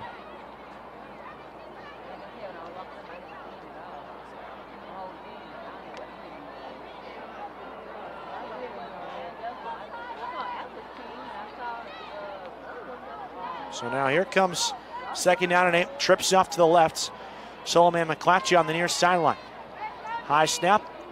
Inside give again. And putting us back to the defenders and driving forward goes Stephen Johnson, the 5'6", $165 junior tailback. Makes it 3rd down and mid-range coming up here with 5.5 to play. He actually only got about 1.5 yards there.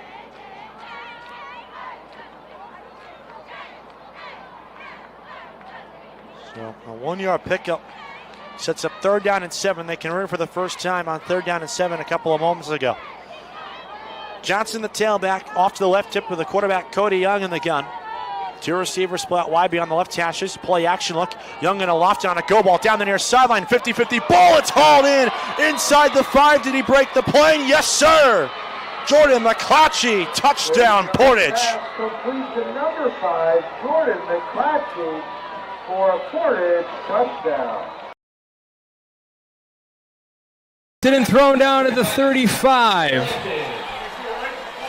And again for Chesterton, making noise. Bradley Robinson in with the interception. A little bit of a juggling catch there too, and I mean, great interception. You know, for Pinzel there, he sensed that pressure coming in, and it just unfortunately wasn't able to get the ball to the receiver. I think he might have gotten hit as he was throwing it, so he wasn't able to get as much arm strength behind it as he would have liked. But again, you know, he tried to make a play, and we talked about it. No one had really tried to make a play, not many mistakes from it. Let's see if this LaPorte defense can hold on again, though. So both teams with turnovers here. Govea gets the ball. Ball is loose. Everybody on it around the third, just beyond the 30, and I think it's LaPorte ball. They are saying LaPorte ball. This LaPorte defense has come out to play this second half. Huge 4th down stop. Now you force a fumble on a halfback toss on out of the shotgun, and I mean, again, that's not something you see a lot from Govea of just turning the ball over. See a lot of power running from it, and I mean, again, LaPorte capitalizing. I said it maybe 20 seconds before that. Let's see what this LaPorte defense can remake that first drive, and again, they're able to somehow find a way to make a stop. So now LaPorte's offense will head back out there at the 28-yard line. Raymond just to the right of Penzel. 3 receivers to his left, 1 to the right. He's going to get through the pressure before he is hit. 97 in on the tackle. That's Colin Kellogg in on the sack. That'll knock him to the 25-yard line. Both these defenses have really come out to play in the second half. And, you know, with Pinzel there, it looked like he had a lane to take off. I think he saw a wide receiver downfield and was going to try to get it downfield before contact was made with him. But, you know, he's doing a good job of keeping his eyes downfield and not trying to run right away. That's just one of those little advantages at senior versus a sophomore maybe, but that time it didn't work out. Again, 3 trips to the left for Penzel, 1 to the right. Handoff to Raymond before he is hit instantly. The first hit for Chesterton looked to be Zane Westerland, but we do have a flag on the play. And I mean, again, that's another instance of Raymond getting hit right away in the backfield, and, you know, he's trying to break off tackles, but Chesterton does a good job of holding him up and letting some of their teammates come in and help assist get him down to the ground. I mean, it's especially hard when you're Raymond, who's 6'3", 210. I mean, that is a big running back out there in a high school football team. So, he's just a pure power runner, and he's trying to fight through those tackles. So they call false start on Laporte. That's, we haven't really talked about what the penalties have been doing. The penalties have been biting both teams for sure, no question. Yeah, penalties can always kill a drive. It's just how do you respond to said penalty? And an interception again. And into the end zone for Chesterton, and the light show takes place. And it's a Trojan touchdown. I believe that. I think it was Lucas Anderson again. I was about to say, I believe it's Lucas Anderson again. Yes. Again, that's 2 defensive touchdowns for him tonight, so that's huge.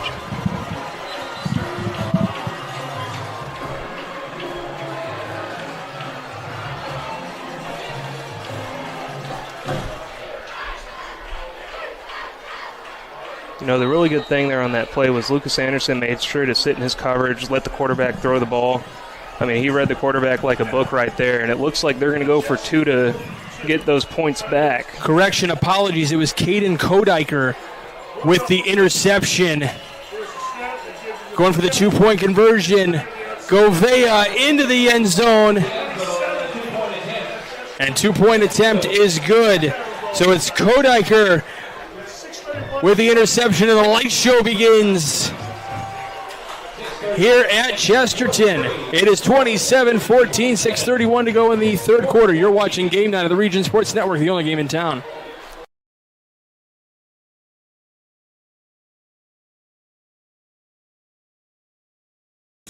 Directing traffic, making plays, absolutely beautiful throws. Yeah, and again, I think that might be what's best for Michigan City. Just spread them out and let guys make plays. Evan gets the handoff, trying to cut back, but there was a couple of Vikings there. But the man that stopped that play was Ethan Posey. Posel. And Fedorchak. He's been everywhere, huh? He's been everywhere. The linebacking core for Valparaiso has been tough. He's got to be an all-conference guy. Oh, easily. Yeah. You might as well just give him the award now. Yeah. Only in week 4. Hart will throw. Oh, there you go. Step up, and it was good like decision. Good decision. There was no one in the middle of the field, and Hart just took advantage of it. He slid down, saying he is down at the 44-yard line. Again, that's a good decision. Take what you can and get down, the slide, and live to see another play. The 5-yard gain. Last week, Hart got hit hard from behind, and I think him and Coach French might have had a conversation about that. Well, hey, sliding is a little bit easier. It won't be as sore Saturday morning. And the chiropractor, right? Hart pitch, Thurman spinning around, and he is dragged down. And guess what, Doug? Decision time. Decision time also. They're going to punt. Their defense has been very stout in this second half.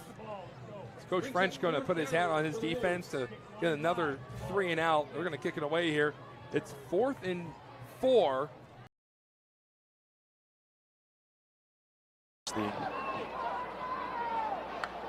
The lights fully glaring here at DeMary Stadium, where the Pirates have called home for quite some time. Gonzalez ready for the Quintel kickoff. This kickoff and all kickoffs are presented by Quintel Incorporated.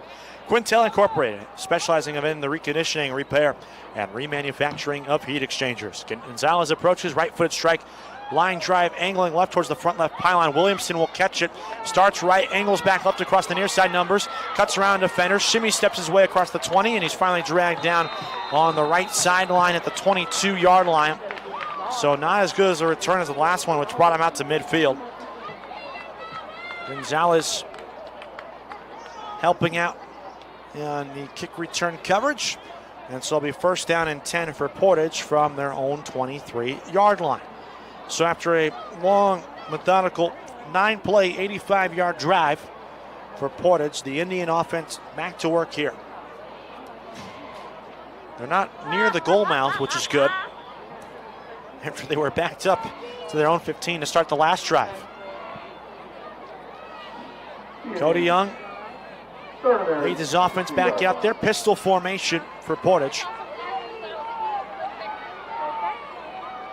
3 receivers off to the left. High snap, and it's a fumbled snap.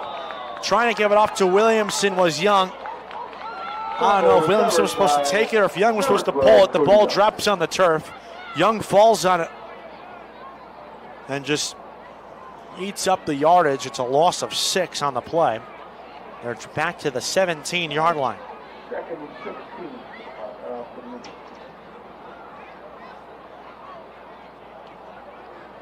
So now from their own 17-yard line, here comes 2nd down and 16. Sidecar right is Ogbonna Williamson Jr.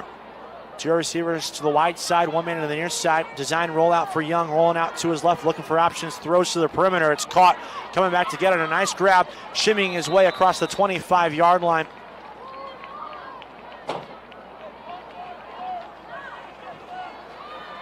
With the catch was Keyshawn Brown. Brown's first catch of the day, 2nd catch of the season. His first one came a week ago at Lake Central. Makes it manageable. It's a 10-yard pickup for Brown. And now here comes 3rd down and 6. Left hash from the 27. Pistol formation again, play fake, lofting it over the middle. The catch is made. Flag comes in there as getting yanked to the ground by the face mask was Hunter Colt. He's near 1st down yardage. And as the referees come together, let's see, this is a big time call here. It could extend the drive for Portage. We're going to know the officiating crew tonight. We're getting very friendly. And another great throw. A 60-yard touchdown pass. Strinhart to Zaire McKinney. And it's a 2-possession lead for Michigan City. What an absolute just ball. What a great throw. I mean, it's been a clank tonight from Zaire McKinney. And again, what's your answer? You know, I mean, do you force a safety to go on top of him wherever he goes and see if they can beat you with someone else? It's blocked here, Andrew. And the extra point is blocked. As Doug mentioned, it rolls into the end zone. It will make it a 27-14 game, but that might have been the dagger. The Vikings offense needs to get going, but that was a 60-yard touchdown pass from Hart to McKinney. We'll take a quick break as you're watching the Region Sports Network, the only game in town.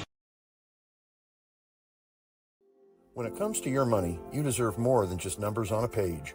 You deserve someone who sees the full picture. Meet Mark Machnick, one of Northwest Indiana's most trusted accounting professionals. Whether you're running a business, planning for retirement, or just trying to make sense of tax season, Mark Machnick, located in Highland, makes it simple, personal, and believe it or not, painless. Contact Mark and his team today at 219-595-5290. Mark.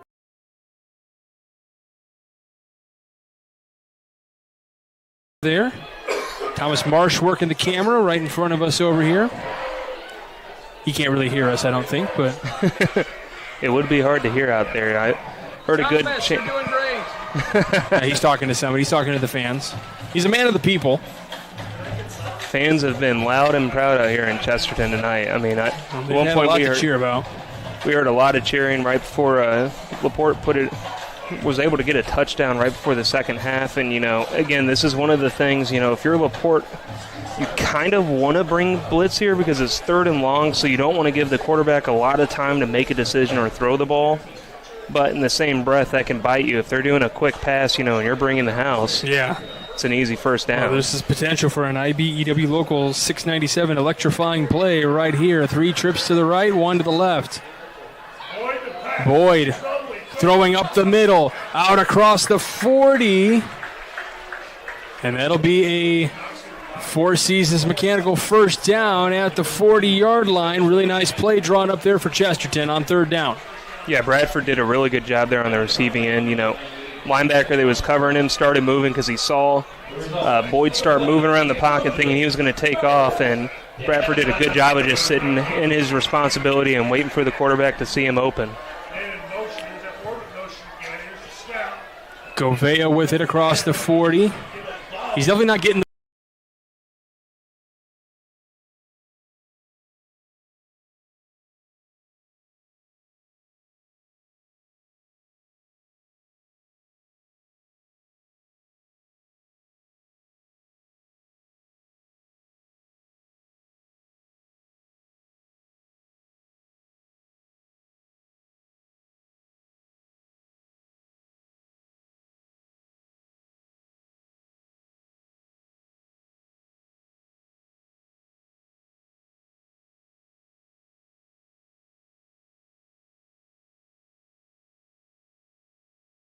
those big runs anymore like we've been seeing, the 5+ yards. He's kind of just getting the 2s and 3s at this point, which if you're Chesterton with this lead, you're kind of okay with that, letting the clock wind down a little bit here. We kind of thought that might be how this game was played from the onset.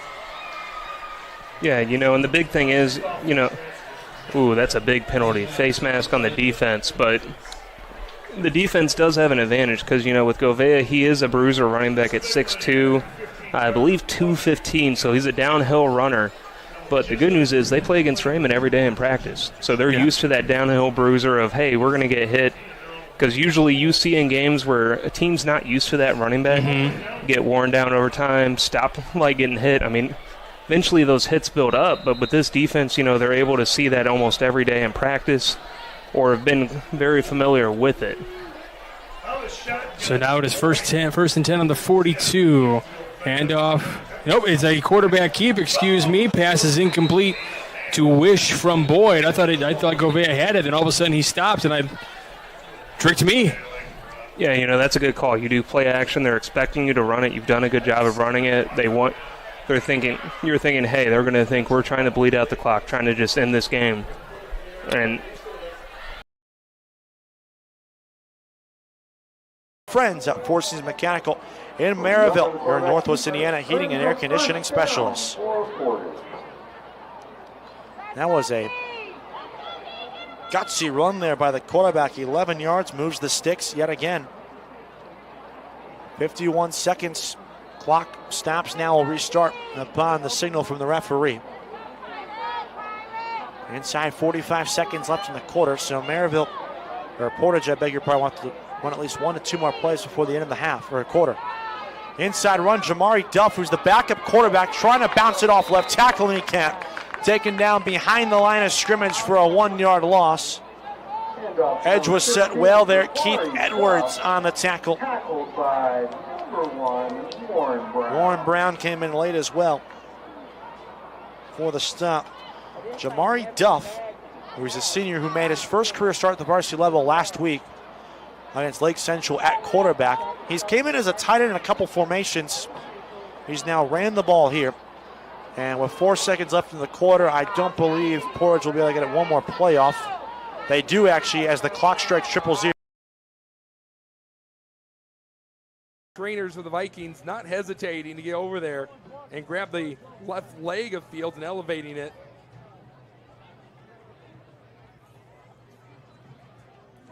Valpo's driving pretty quick here, Andrew. Yeah, how many yards was on that play? Because for Valparaiso, they need a drive like this. They need plays like that from Kellen Hosick. And we were talking about 2 spectacular quarterbacks, 2 seniors. Give their punter a little bit more room to work with to pin them back deeper.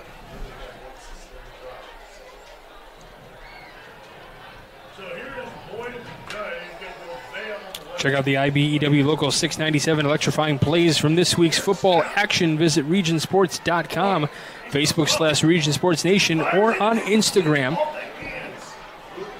Passes incomplete. The electrifying plays presented by IBEW Local 697, the electrical professionals. So the third down play does not work. So it'll be 4th down here. So no Four Seasons Mechanical first down for the Trojans on that play. Four Seasons Mechanical, by the way, visit them on the web at fourseasonsmechanical.com. I really like that play call. It's a quick out route to the receiver, hoping he can fight for more yards, but in reality, it also gives you the chance to go for it on fourth down if you want to as well. Punt is up.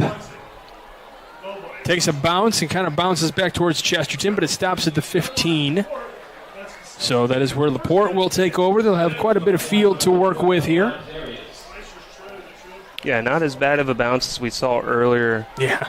But, I mean, again, it's one of those things that, it's the right call. You're 4th and 10. You don't want to give them great field position. Try to pin them a little bit deeper in their own territory, starting from their 15 now. So, again, it's going to be a long drive for LaPorte. But, again, you just got to stick with the run game. Get Raymond on the outside. It seems like his best runs have been when he bounces to the outside or starts running to the outside immediately. And try to limit the mistakes here. No penalties on the drive either. Raymond with the Wildcat keep, and he goes down at the 12-yard line, so it's a loss of 3. And that's kind of just been the task or the tale for LaPorte is starting basically, they get behind the sticks right away.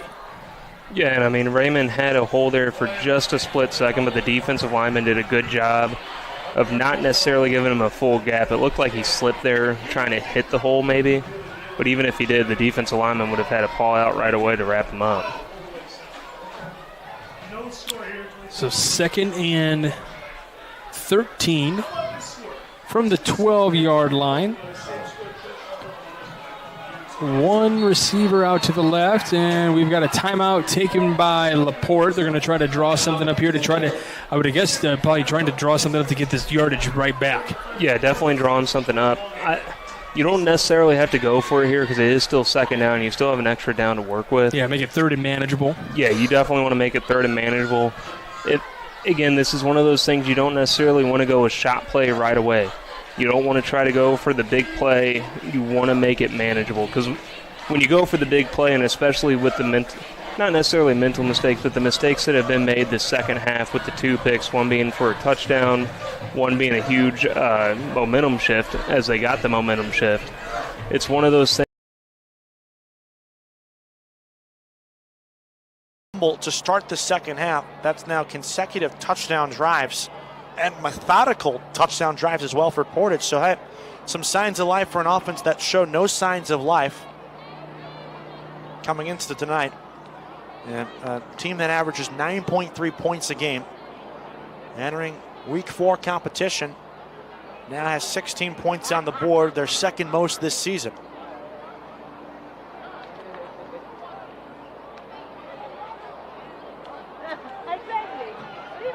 That was an 11-play,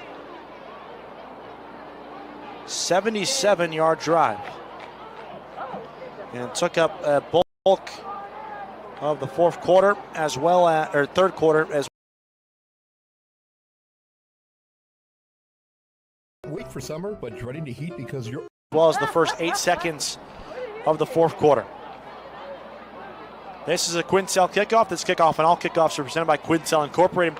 Quintel Incorporated, handling jobs of all sizes throughout the country since 1994. Portage moves from right to left here across your radio dial in the 4th quarter, kicking it away to Curtis Walker and Cameron Jordan, the 2 deep men. Right-footed kick in the air, spiraling in over end. It'll be Cameron Jordan who fields it from inside his 5. Running that right sideline, makes a cut, angles left, and he's taken down across the 30-yard line, just outside the hash.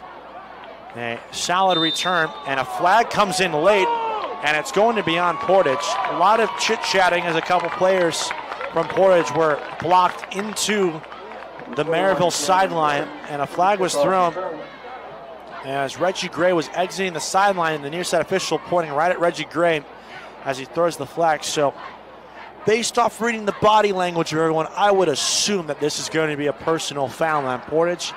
Obviously, I'm not the one down there between the lines making the calls wearing the zebra stripes. So we'll wait and see for the official announcement in a moment coming from our IHSAA officiating crew. They've been kept busy tonight for sure. They've done a great job though all game long. We're going to have a dead ball foul. That'll be on Portage. Unsportsmanlike at 15 yards in the end of the run. First down, Marville. So the line of scrimmage was supposed to be the Marville 31. It's now going to be the Marville 46. Hi, I'm Crowd So once Company's again, Lantern ideal Man. starting field position here for Marville. That's been the key to success tonight. You go. Minutes, we're going to find out. Yeah. There are 4 receivers to the left. Hart looking to his right. He pump fakes, goes down the field for Collier, and Collier reels in the throw. Are you serious? This game just keeps getting better and better. Well, you think Michigan City's going to come out and try to run the clock out a little bit, right? And they go empty backfield, 4 receivers on one side, leave it cleared out for him. He's been wanting the ball all night, hasn't he? Well, you and I talked about this. Has felt like a heavyweight fight. I think the gloves have officially come off. They're off right now. This is the bare knuckle brawl, it feels like right now, between the Wolves and the Vikings. Collier, we said, he's been pleading for that football. He just made another great play. Hart fakes it, steps back, runs around his defender, and there's Ryan Cheek to bring him down. His Hart ran about 6 or 7 yards to lose about 3 or 4. Yeah, I think at this point, Hart wants you to just go north-south and get what you can there. Yes. You don't want to, you're not going to, every play is not going to go to the house. You know what I'm saying? You got to get, if nothing else, get back to the line of scrimmage. You know Valpo's kind of bringing the heat a little bit. 5 minutes to go in the fourth quarter, separated by 6 points. It was officially a loss of 4, pushing Michigan City back to the Valparaiso 42. And we saw Michigan City going fast offensively, but now with them leading and time on their side, they're taking their time. A quick throw out, and Collier drops that one. 3rd down, clock stops. Clock stops. 4:49.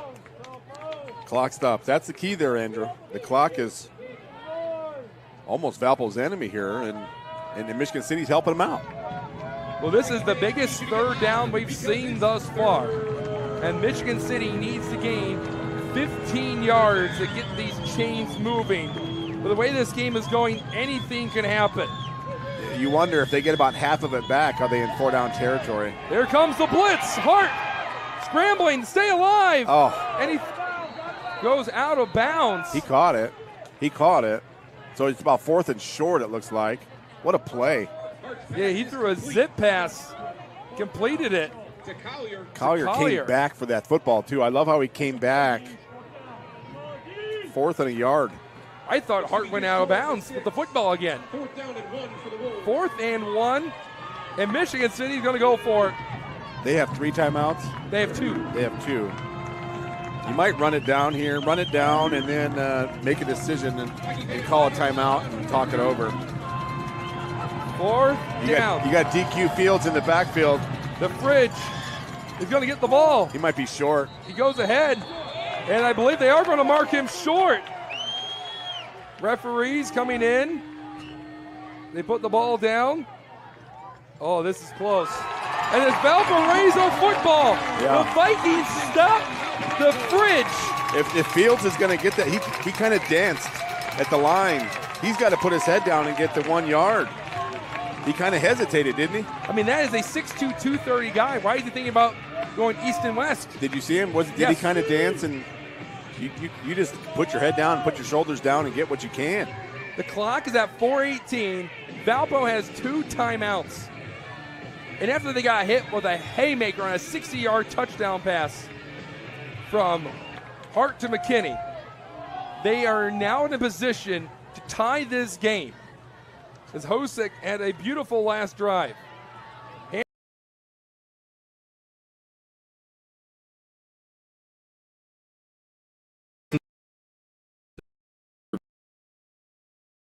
Gear pushed out. Pass is complete. As it was completed once again. Gear. And the man there for Michigan City was Conley. Four Seasons Mechanical is there 24/7 to find. Which is interesting. I don't see Tony Fields out there. Well, he had the cramp, right? Was that yes. He had the cramp? He might be in a tent. They have a medical tent over there. As I was here, we haven't said Conley's name all game. Hosick going deep downfield. That's well overthrown. No chance for Bernard. Yeah, Bernard had no idea it was even in the air.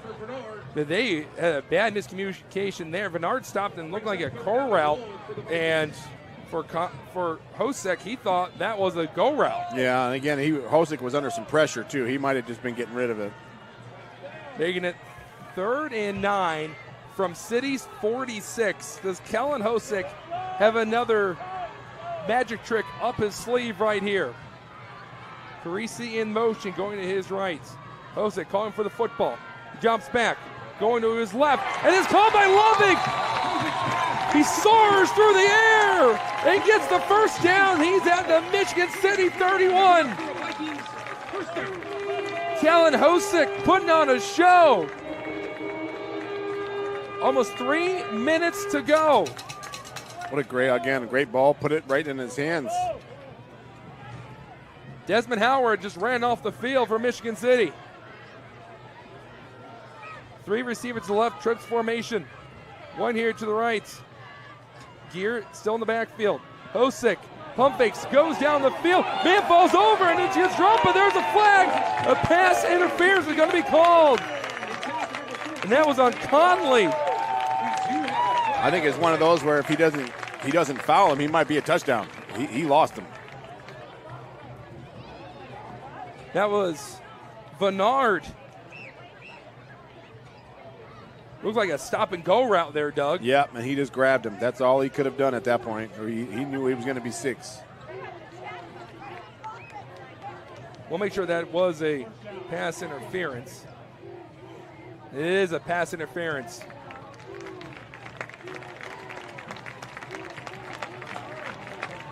I think it's one of those where, again, if it was before he threw it, it might have been a holding. Yes. You know how they call a holding before the ball's thrown? Yes.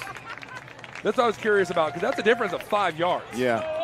Holdings 10, pass interference 15 in high school football. Inside the 20, Valparaiso has a chance to tie the game. Hosek going to his left. He's going to throw to his left, and Parisi is open again. He's inside the 10. They mark him down at the 9. Hosek can make all the throws. That's a long throw right there. Going to left. Not an easy throw for a righty. Another bullet.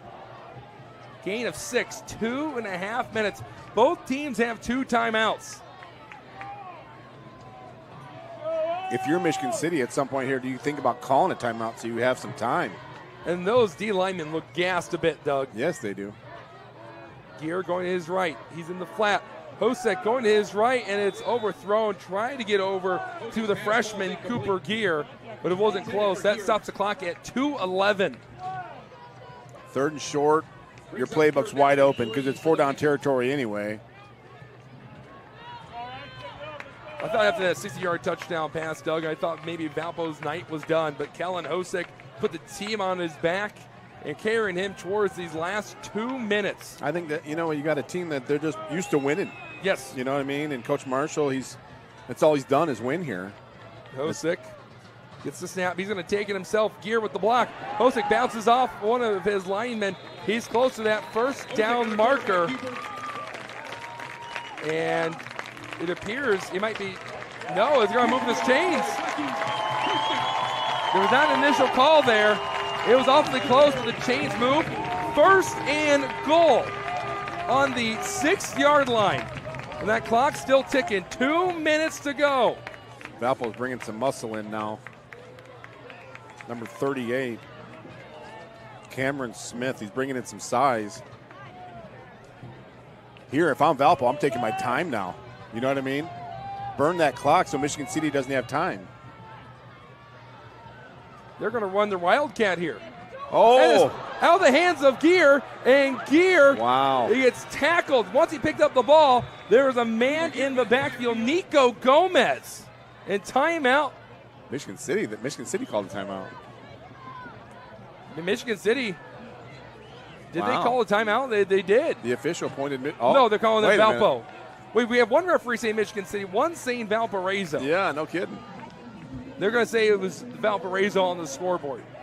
1:30. Down to the final 90 seconds, Doug. Teammates helping him out. So technically he picks up Well, he picks up quite a bit of yardage, but from the original line of scrimmage, he only picked up 3. So 4th down. So he's 4th down and 7 at this point, and this is Four Seasons Mechanical 4-down territory for LaPorte because they're down. For sure, and I mean, when you're down 2 scores in the 4th quarter, almost every 4th down you feel like it's a go-for-it opportunity no matter how far it is. And again, your defense has done a good job this second half. They've only given up 1 score. So it's just keeping that mindset. Shotgun. Penzo looking to his right. He's got a receiver open and right down to the first down marker. And they're giving him the Ferguson, and they are giving the first down. Of bounds. He took a shot. Yeah, it looked like it was Desmond Howard. It was he and DQ. That pocket collapsed instantaneously. Yeah, that left side of the line for Valpo is taking a beating right now. Yeah, Dequan Fields nearly got there. And now Michigan City is going to take a timeout. With the clock stopped, that's kind of odd, right? Maybe we want to talk about this final play. Try to give those guys a breather after they got through. So each team's got 1 timeout left. 1 timeout, minute 25, 6-point game.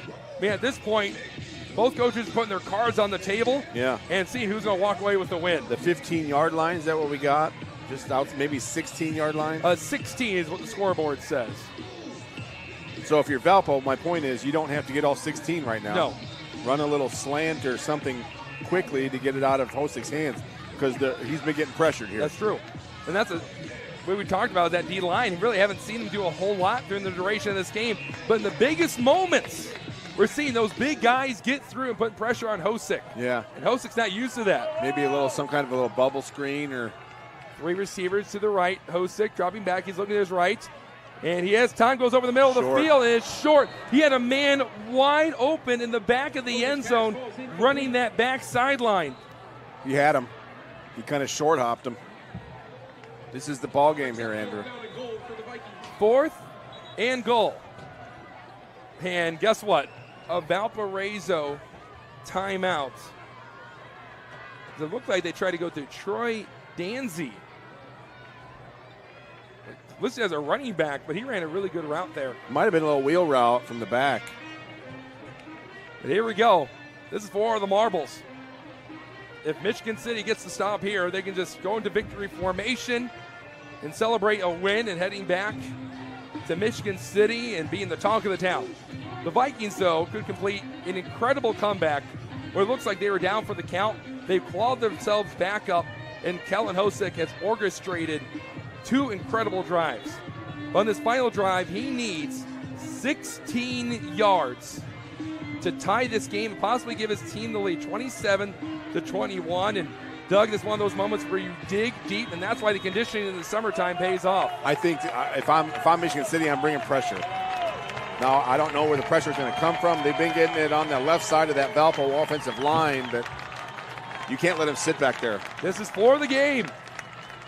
Hostek will get the throw towards the end zone, and it's incomplete.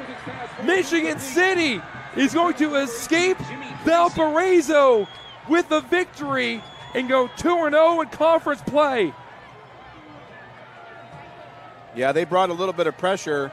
Hostek ended up on his back, but just a little off the mark with that throw. I will say this, though. The fact that this was even a game at the end is all credit to Kellen Hostek and his O-line that was able to stop that pressure until the very end. But Kellen Hostek, man, he put on an absolute clinic in the 4th quarter. Unfortunately, his team is going to fall just short. Pirates 20-yard line.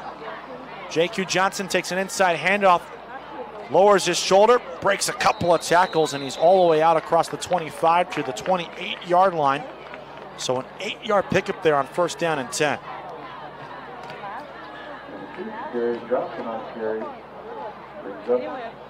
That would be huge, by the way, for Michigan City if they're able to find a way to pick up a road win there in the 4th quarter. That's a good one. That's also available here to watch on the Region Sports Network. Byron Central upsets Morden 34-17. So the 9th-ranked team in our standings goes down for the second time this season. Here's 2nd down and 2 from the 28-yard line. Williamson running off right tackle, escapes a couple of tacklers around the edge of the 35-40, and he's shoved out of bounds at the 43-yard line. There's a flag that comes in at the end of the play as well. So as it stands, it's a 15-yard run with an opportunity to extend the lead. Once again, that was a scoreboard update courtesy of your neighborhood Strachan Van Til Food Market. Strachan Van Til. Shop online for delivery or curbside pickup at strachanvantil.com. Either way, regardless of the marker, that play was good enough for a first down, and that first down is brought to you by Four Seasons Mechanical in Marville, your Northwest Indiana heating and air conditioning specialists. We have a personal foul. It'll be on Portage. 15 yards, first down.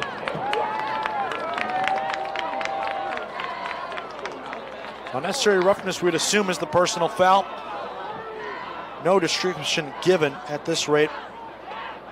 So we'll wait and see. And now moves the line of scrimmage all the way up to the Portage 39-yard line. Ryehash, it's first down and 10, 6:06 left. On the field and score fast. And did we have a replay of that, Joey? Did we show it already?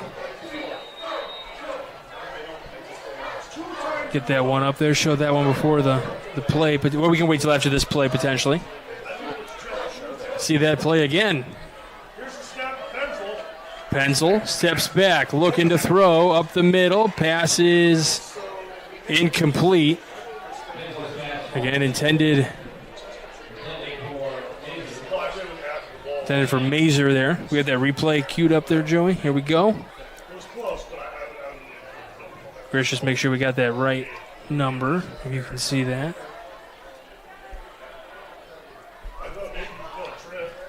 Yep, we did. Nice job by you.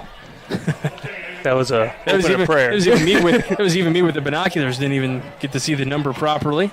My contacts worked for once tonight. Hey, look at that.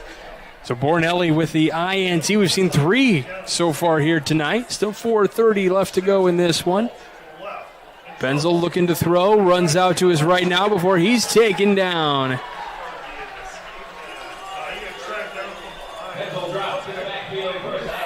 think that might have been Kodiker again. That one does look like number 8. That looks like Lucas Anderson. Yeah, these 8s and 9s are looking too similar here, but I believe that was Lucas Anderson with that tackle for loss. Good play there by Anderson, making sure to wrap up the quarterback. It looked like Penzel was going to have a lane to the right side of the field, and he did. Again, Anderson did a good job of wrapping him up, making sure he wasn't going to get any more yards out of it. I'm sure there's some fans that are watching that are like, how do you guys not see that? Sometimes numbers are hard. Sometimes numbers are hard. 3rd and 14 coming up here, 3:45 to go in this one. Penzel at the 50, looking to go. Ball is loose. It goes out of bounds. What a stop, though, for Chesterton. And I do believe that it was a free rusher off the edge. So, I mean, again, that was, I believe it was Logan Laverne's, but it could be Leveren's, maybe? No, that's a freshman. Maybe. I thought I saw 98. I could be wrong on that. Again, numbers are hard. It might have been Anderson again, or I think it was Anderson or Kodiker there. Okay. But I saw it was two numbers on it. Maybe I was looking at the different guy. Penzel looking again here, and he is swarmed down again. It's Chesterton defense coming in. Making 2 big plays back-to-back. You had an almost strip sack, and then you have a huge sack. I know Christian Moore was in there on that one. It looked like number 90 in there. I mean, this has truly been a defensive battle in the second half. Outside of that one score from Chesterton, these defenses have both come out and made some really big plays when it matters. You've had the pick 6 from Kodiker, and then you've also got 2 huge back-to-back sacks there, one of them almost leading to a fumble. And then that incredible diving catch, or a diving interception, too. Well, when you talk about, trying to compare if you were to compare this, this DAC to a college team, we said the Big Ten, all about defenses. Well, that's what's been stepping up big time. I mean, we've seen the offensive plays. There's no question. Handoff here. The give this time is to Max Sofen. Looks like they put Sofen. I think they put in, it looks like number 12 at quarterback? Yeah, I'm going to wait for him to stand up here. Number 10, which is Declan Mayer. So Declan Mayer in at quarterback. So 3 minutes left to go. You got a 20-point lead. Don't need to potentially risk any hurt, any injuries to Boyd here. And then, you talk about, Mayer out here getting an opportunity to play this time as a junior. So give on the near side here. Still not going down. Still trying to fight for that yardage. Sofen doing a nice job, not going down. Still making basically the entire defense for LaPorte to take him down. It looks like LaPorte's going to burn a timeout here. I think that's their first timeout of the half, if I'm not mistaken. But they're going to try to slow this down and get the ball back to give their offense a chance again. But, I mean, you're seeing hard running from Sofen, too. I mean, again, you've had some really good runs from Govea. And, I mean, he's been a power runner. It looks like they've got another power runner in Sofen. And this is a good time. Like you said, you're up by 10. You don't necessarily want to get your starters hurt during conference play right now. So it's a good call to put in some younger guys, get some more experience for them, or even just the backups, because at the end of the day, anything can happen during the season. You never know when you're going to have to step up. Yeah, never know when your number is going to be called. Don't forget, at the end of this one, we got 3 awards we're handing out. We got that Crowell Company's Lantern Man Superhero of the Game. They are proud to recognize the superheroes on the gridiron. We've got the Boilermakers Local 374 Blue Collar Player of the Game. Learn about apprenticeship programs and more at local374.org. And then, of course, we've got the Proud Union Home Play of the Game, brought to you by Iron Workers Local 395. For more information on the apprenticeship program, check them out at ironworkers395.com. Definitely need people in the trades, no question about that. Sofen running out across the 35, so maybe lost a yard on that one, and still running the ball, so the clock continues to wind down. I'm curious to see. I think that they should punt it here, but they might decide to do what they did earlier, where you run the clock down to like 1 second left on the play clock, and then you take a timeout. Burn more time than you're able to punt the ball away. You could also take the delay of game penalty too, but probably would rather see them burn the timeout.